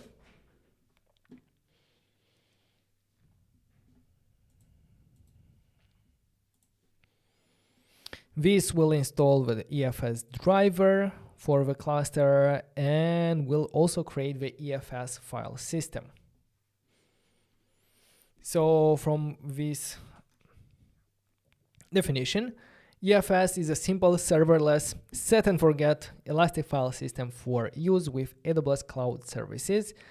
It's built to scale on demand to petabytes without disrupting applications, growing and shrinking automatically as you add and remove files. Eliminating the need to provision and manage capacity to accommodate growth. So this is basically in comparison with EBS, Elastic File System is a better way. A different way where it grows and shrinks automatically. So in this lab, we'll learn about the following concepts: assets, microservices deployment, and the assets that we currently have. Where is our application? It's here.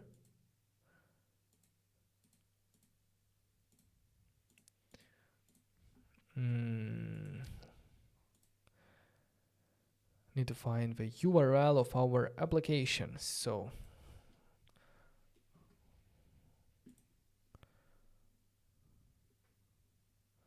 the load balancer that we created was removed when we prepare the next environment.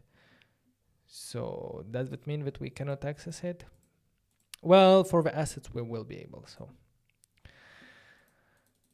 the assets microservice is for serving images for our products, mostly in this situation. So our environment is still being prepared, and we can see the next step that we're gonna have to do: persistent network storage. On our e-commerce application, we have a deployment already created as part of our assets microservice. The assets microservice utilizes a web server running on EKS. Web servers are a great example for use of deployments because they scale horizontally and declare the new state of pods. Assets component is a container which serves static images for products. These product images are added as part of a container image build at the moment. So at the moment, the way we saw a couple of images just because they were bundled together inside the container image that is running. That means that if we want to add more products in our catalog, we will have to rebuild the whole container image to include the new images. So as you can understand, this is not a very desirable solution to rebuild the image of our application, the Docker image of our application, every time we add some images. So in this workshop, we're gonna add the EFS file system for the persistent volume.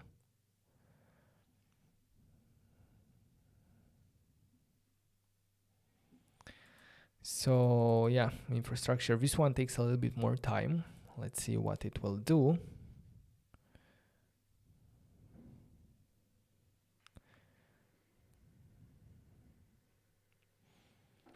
So as you can see, if we would describe the deployment of our assets, we're going to see that it mounts to a empty dir. So the same temporary directory that initially copies the images from the container and serves it. But if we change something there and then remove our assets pod, then we're gonna lose the images, the new images. So assets pod at the moment connecting to the empty directory.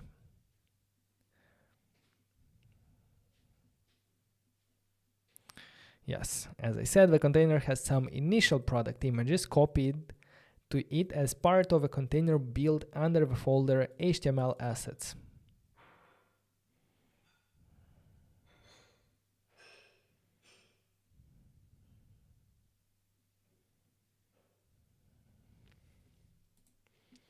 So our environment is ready. Here they demonstrate the problem. So I'm thinking, should we do it as well? Okay, let's try. So the problem is we will see the problem when we create multiple replicas of our assets deployment. And this way, if we copy these two commands from here, when we create multiple replicas, our images will live in two different directories. So if we do some changes on one of these directory, it's not going to be reflected on the other one because they live in two different nodes. So to demonstrate that, the first step was to increase the replicas from 1 to 2 to have two pods. And now let's try to put a new product image, name new product in the directory, HTML assets of the first pod using the below command. Let's copy it. What it will do is it will first take the pod name as the first pod from the list, and it will execute inside that pod. It will put a file with a new product. We can confirm that the new product, yes, we can. If we copy only the second command from this, Alex, it's too much. If we copy the second command from here, we're gonna see, we're gonna confirm that the new product is available inside the HTML directory of the first pod. So we actually see this new product here.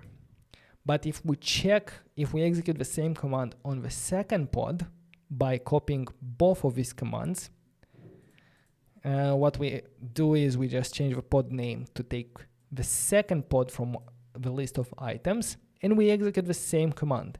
In this case, we see that it only contains the original images without the new product image.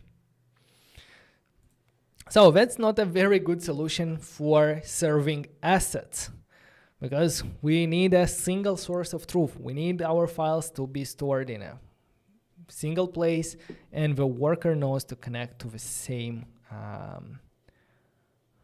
volume.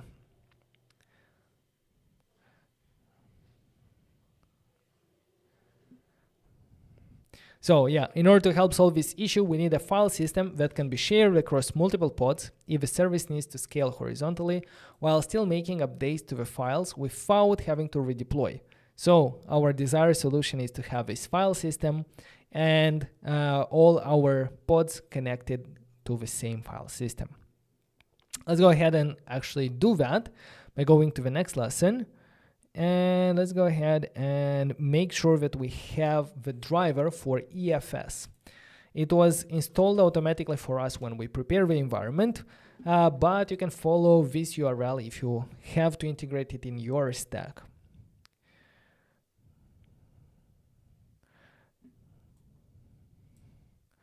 So let's first of all get the ID of the EFS, because if we have a look on AWS console, we can actually go to EFS, and here we're going to see the created EFS with this EKS workshop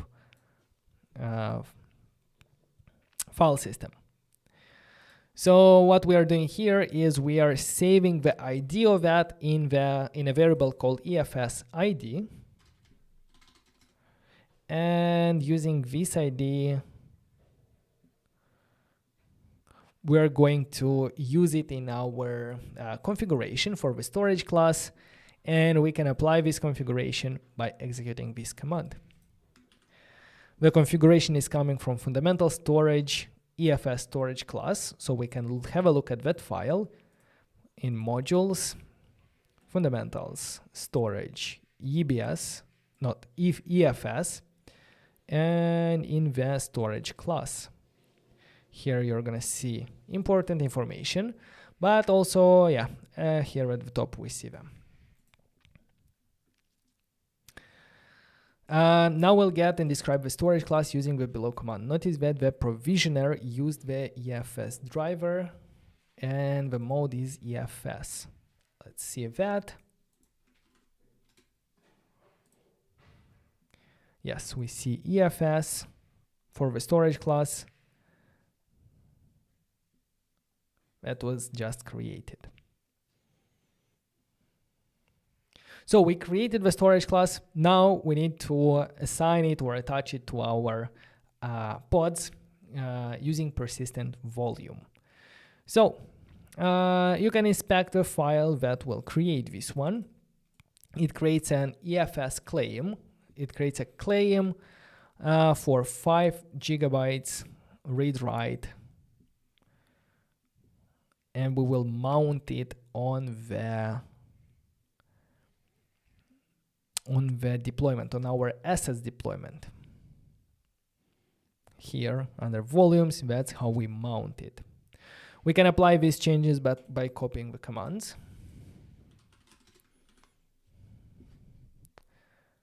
It's applying this one and it's rolling out the new updates.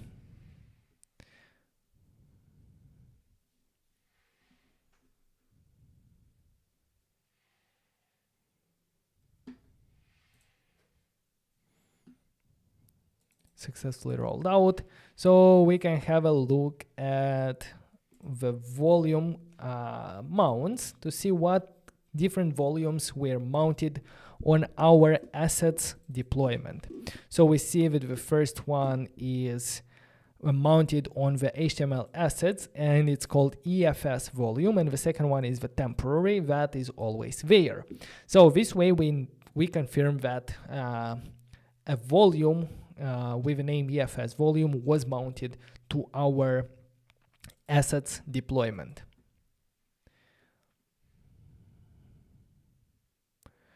So we can look at the persistent volume and also at the persistent volume claim itself. The claim that we make for resources. We see the capacity 5 gigabytes for the namespace assets.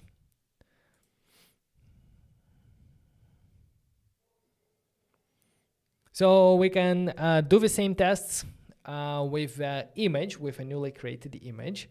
So let's first create the new product image on the file system by executing this command in the first pod. So we still connect to the first pod and add a new product image there. We can verify that it is that it exists both on the first pod and the second pod.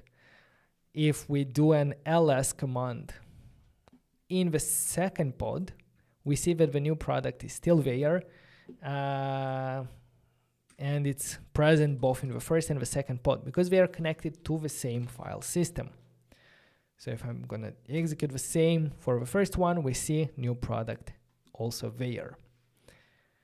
And you can also remove a pod, recreate it, and it's gonna still be there.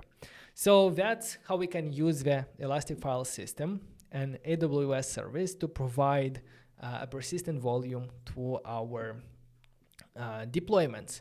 The difference between EBS and EFS was that with EBS, we provided it to a stateful set, but with EFS, we simply connected it to a deployment.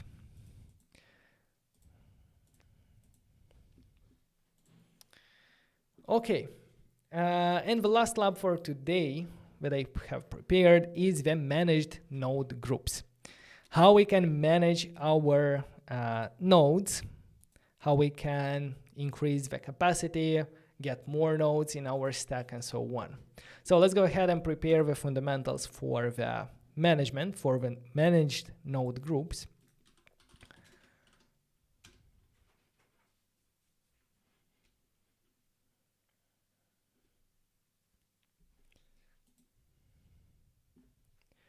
And yes, give me just 1 second.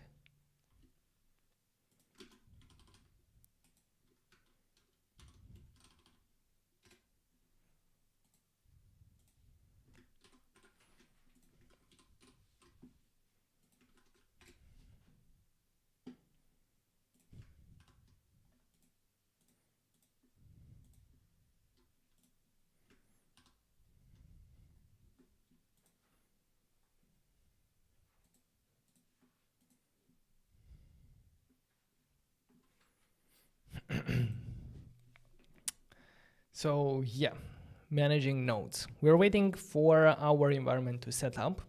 And while we're doing that, I wanted to take the moment to ask you for a very small favor. If you're enjoying what you're seeing now, if you're learning something new today, then please make sure to subscribe to the channel. That will help us a lot to reach more developers like yourself and help more people. We set ourselves a realistic goal for this year to reach 100,000 subscribers by the end of the year. We're currently at 83, and that's 5% all the way till the end. We have this goal for the last 3 months of the year, and I know that's possible because 99% of you watching right now are not yet subscribed. I can see this from the analytics, and only 1% of watch time is coming from subscribers. So yeah, if you're enjoying our tutorials, please help us by subscribing. That really helps us a lot in doing better content and reaching more people. So I'm keeping track of our progress here. Today, how many do we have?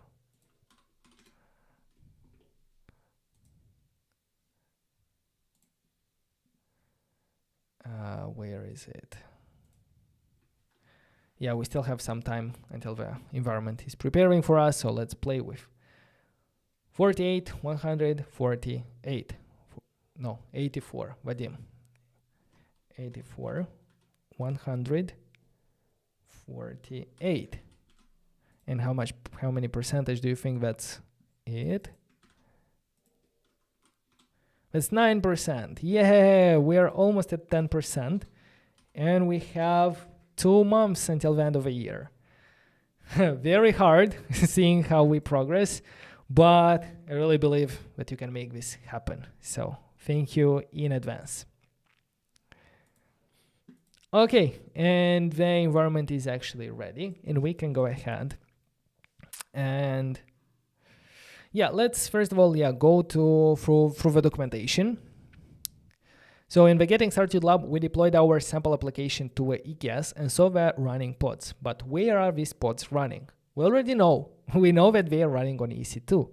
We saw that, and I can actually show you directly here. If we go to EC2, we're going to see 3 servers, 3 instances running for our EKS workshop. So here, workshop default node, 3 of them, and you'll see that they are M5 large, and also you'll see that all of them are in different availability zones, 1A, B, and C.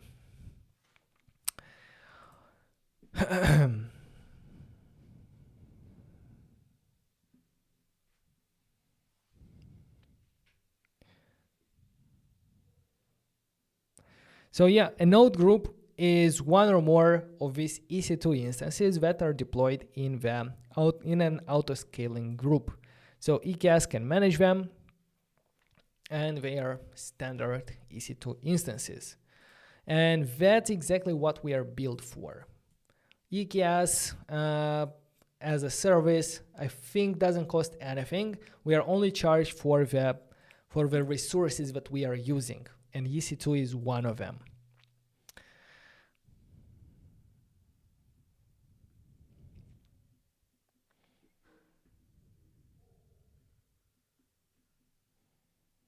So yeah, we can inspect the default managed node group that we pre-provision by executing this command, and we're going to see the information about the node group. We see that the type, the image ID, the minimum 3 size and maximum 6, and the desired capacity of 3, and the instance type.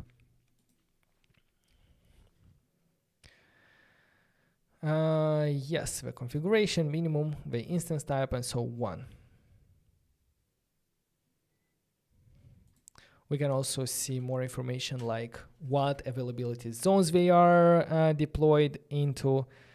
Because I'm too zoomed in, it's a bit confusing to see, but this is the zone 1A, B, C, but we already saw that. Let's have a look at how we can add nodes to our cluster. Yes, that usually happens when you get a lot of workload and you need to add, and your cluster doesn't have enough resources to run. So what we need to do is to provide more nodes for the cluster to have resources. We're going to use the EKS CTL command to scale up our node group. And to do that, first of all, let's retrieve a current node group scaling configuration. So we already did that actually. We saw minimum 3, maximum 6, and the desired capacity 3. So what we can do is we can scale the desired capacity from 3 to 4 by executing the next command. So if I do clear here and execute EKS CTL scale node group, we are targeting the node group, the cluster, and we want to scale it to 4 nodes. What we're going to see is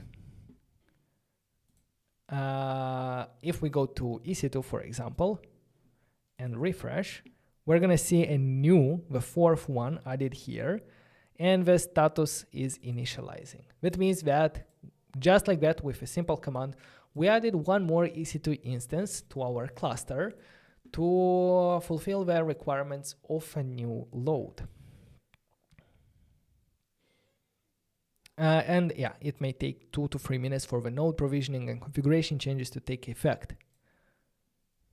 Yes, we can retrieve this one again to see information.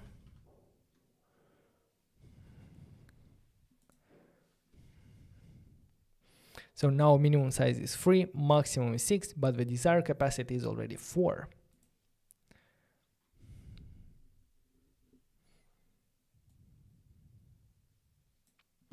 We can wait for everything to execute. And does it mean that it initialized? Not sure.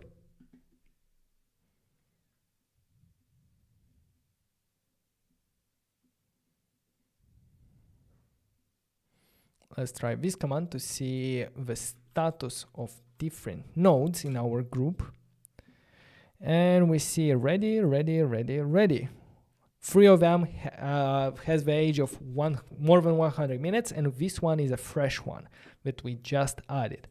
And we can do that. We can increase the, we can scale up our node group. For example, I can go ahead and scale it to 6 nodes, for example.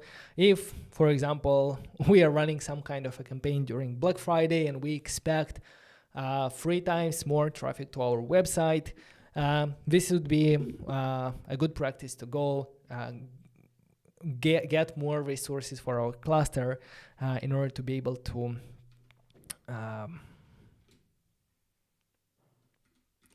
meet the new traffic demand.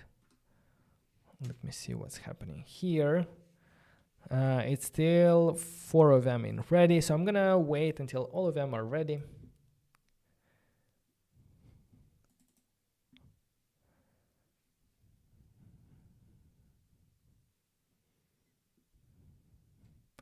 And we can wait until all of them are in the condition ready, like this.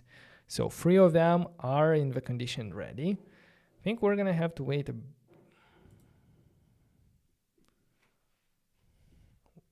Yes, all of them are. So now if we look at our EC2 instances, we will see a lot more instances. We're gonna have to scale down very fast, because if we go back to Cast.ai and have a look at the updated dashboard, we see that now Cast.ai can save us 60% of the cost. It can save us $278 a month, and in 1 year, that's going to be $3,344. And that's where, their claims of cutting the cost in half comes from. And a lot of workloads, you're going to find out that there are a lot of unused resources, similar to how I have here in my simple cluster. So what we see here is that currently I'm using 6 M5 large, which costs me almost 500 a month. And in the optimized cluster, we can get it down to 189.92. I think after booking a text session, you will be able to see the actual data, because yesterday I was able to see, but yeah, you have to talk with her.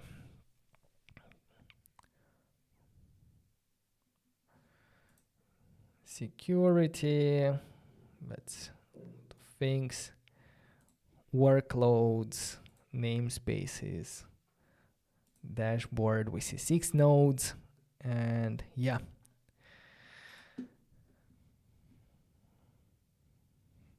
Let's go ahead and yeah, we saw how we can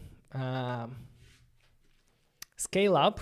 To scale down, we will use the same command, scale, and we will provide how many nodes do we want. So let's go back to 3 nodes and see if it will scale down.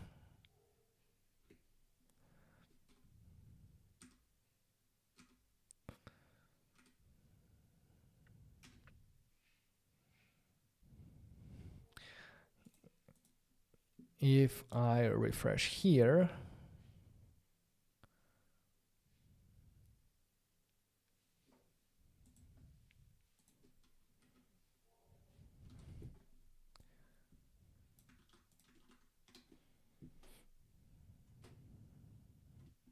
desired capacity,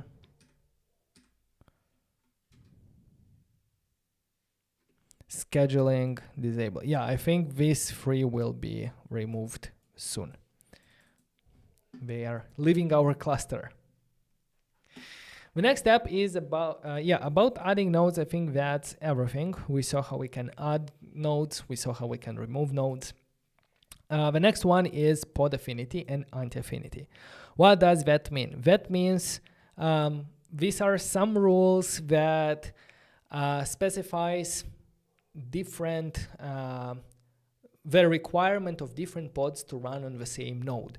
For example, if you have in this case we have a checkout, the checkout pod, and the checkout Redis, which is the caching mechanism. Well, if these 2 will be scheduled, at the moment these 2, they do not have any rules, so they can be run, or yeah, they can be scheduled on different physical nodes. So the communication between the checkout and the cache will take a little bit more time because of the amount of time needed to communicate between 2 different servers. So what we can do is we can say that the checkout Redis or the checkout service should always be run in the same node as the checkout Redis. And this will ensure that our caching, the Redis, run locally with the checkout pod for the best performance. This would be one rule of affinity, like how do we want to run pods on different nodes. So let's make sure that our checkout and checkout Redis are running. Yes, both of them are running, checkout and checkout Redis. We can see both applications have one pod running. Let's find out where they are running. So on what node from our cluster are they running? The checkout is running on the IP that ends with 119.53, but the Redis is running on a node that has the IP of 153, like basically a different IP, which means that this is a different node.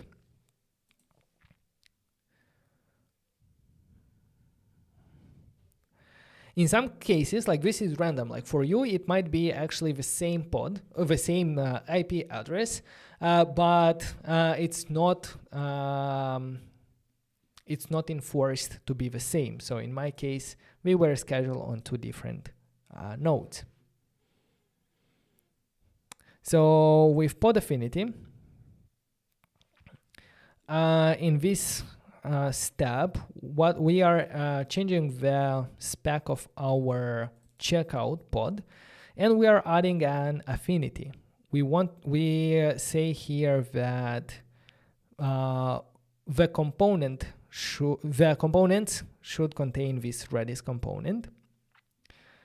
And anti-affinity is the anti-rules, like what shouldn't happen, like what conditions shouldn't be met in order for this to execute.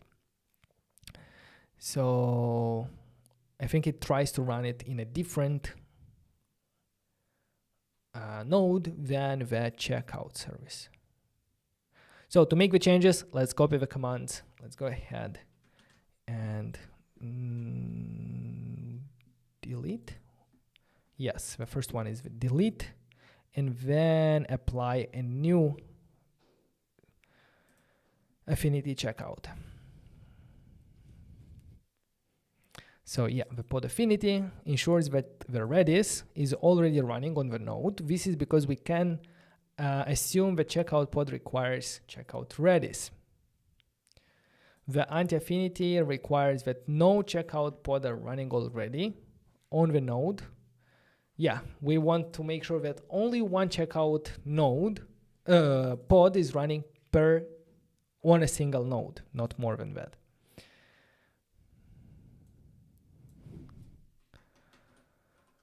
So what's happening here? Successfully rolled out. Let's scale the checkout to 2 replicas. And we now have to validate each pod is running. So the checkout is running on the IP with 153. The Redis is running on the same node because it has the same IP address here. But the second one doesn't have an IP yet. That means that it's not yet running. Why? Because of our configuration. We have 2 rules. One rule is we need the checkout Redis to run on the same node. And because the checkout Redis is only one, the anti-affinity also prevents another checkout to be executed on the same node. So basically it doesn't find a place, an environment to run it where it fulfills both the pod affinity and anti-affinity. So if you scale the Redis up to 2 instances, now we will have where to run the second checkout. So let's do that right now by applying the next configuration. We are also adding the affinity for the checkout Redis, and we will scale up the checkout Redis also to 2 replicas. Now, if we check the running pods, we should see that there are 2 for checkout. They are both running, and 2 for the Redis. And if we check where they are running, will it be this one? No. Apply, no. Delete, no. Clear, no. Get pods. I think this one. We see that the checkout and the checkout Redis, they are both running on in pairs. So check out the first one with checkout Redis. This one, we have the same IP. No. The first one and the last one, we have the same IP. And the second one with the third one share the same node.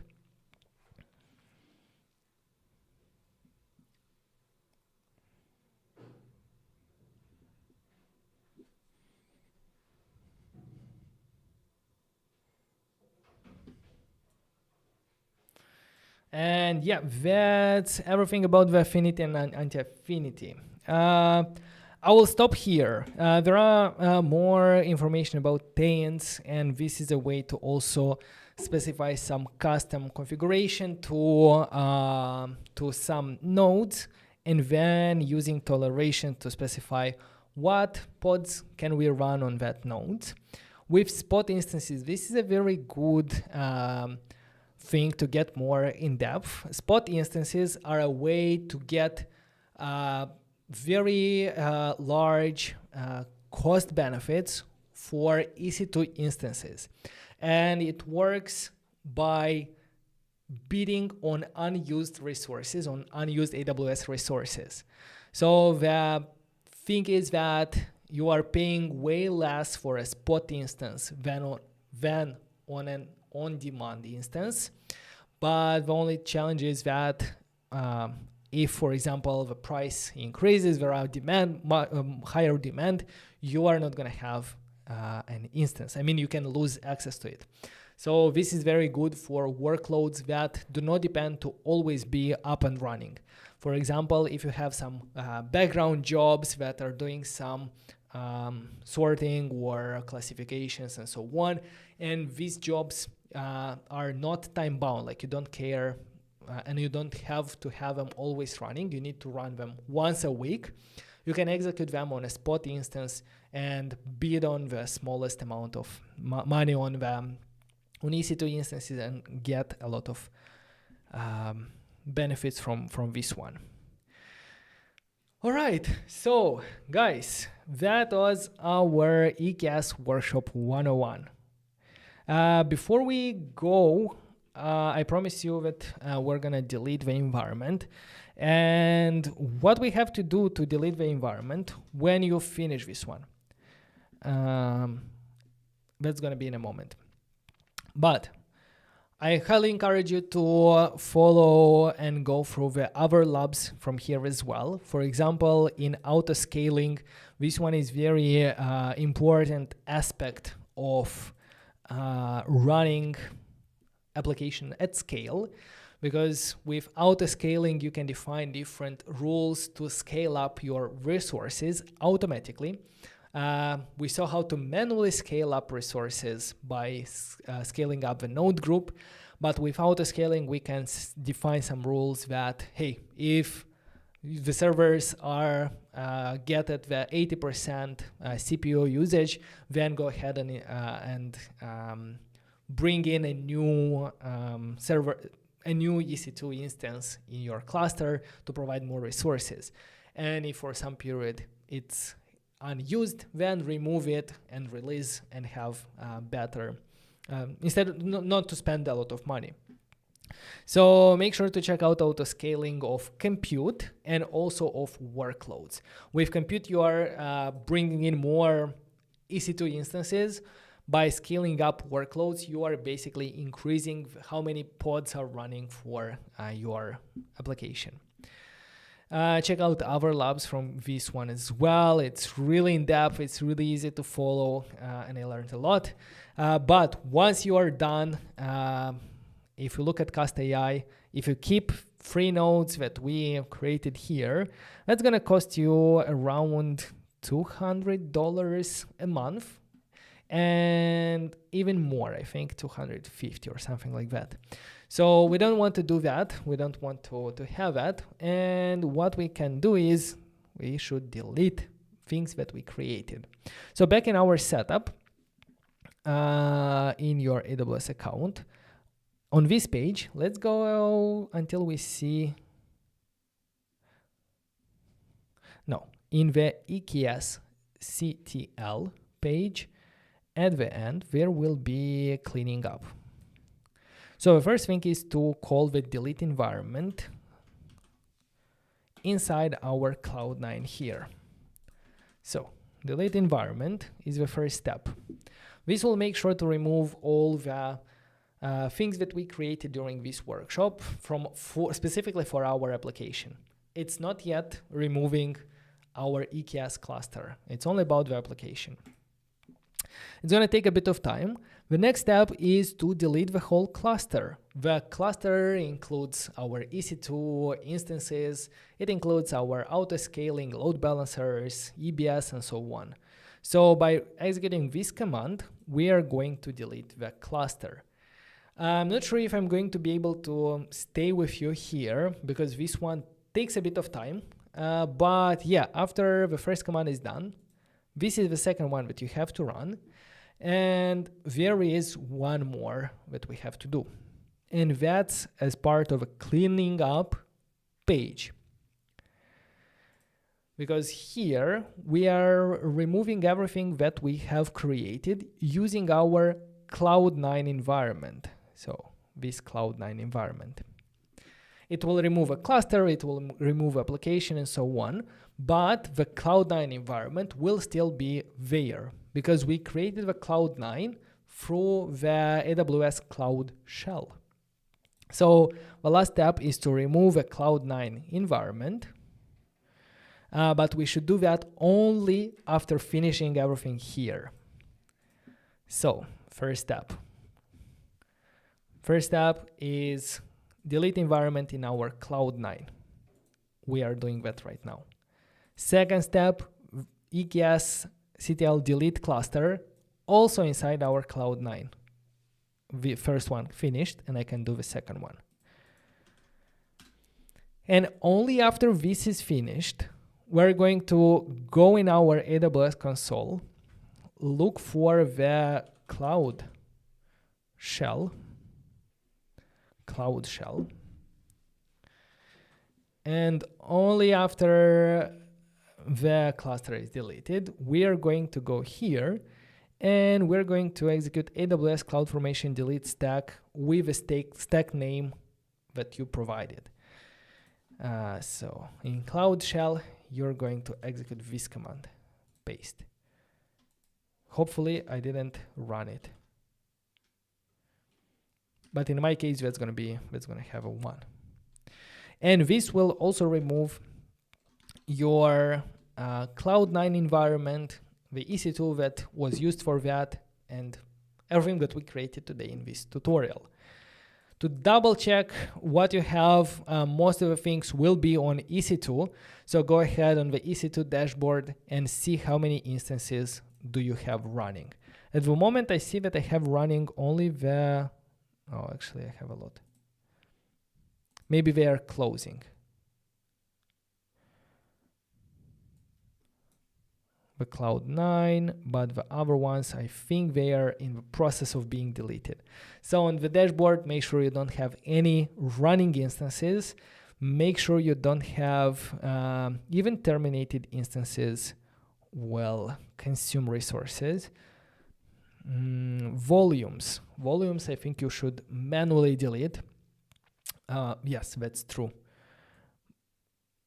This is another step that you'll have to take because volumes have delete protection in order not to lose data from the volumes. So after everything is deleted, make sure to come here and delete the volumes as well. And that's it. Everything else like load balancing, auto scaling groups, they will automatically be deleted for us and we will not be charged anymore. Here in Cast.ai, we see that our current, it's still connected there, but slowly is being deleted. Oh, I made a mistake. Hopefully, I told you not to delete the cloud stack before deleting that one, but yeah. Anyway, that was our AWS EKS workshop. I hope you enjoyed it. If you have any questions that I can answer right now, feel free to ask them in the chat. If you enjoyed this one, consider subscribing to the channel. We're doing a lot of tutorials on this channel to become a better developer. And finally, I want to say big thank you to Cast.ai for sponsoring and for making this video possible. I will see you next week with more tutorials, probably about mobile development. If you're interested in learning more about mobile development, check out our premium courses at academy.notjust.dev or follow the link in the description below for a free masterclass. Anyway, have a great rest of the day. Bye-bye, guys.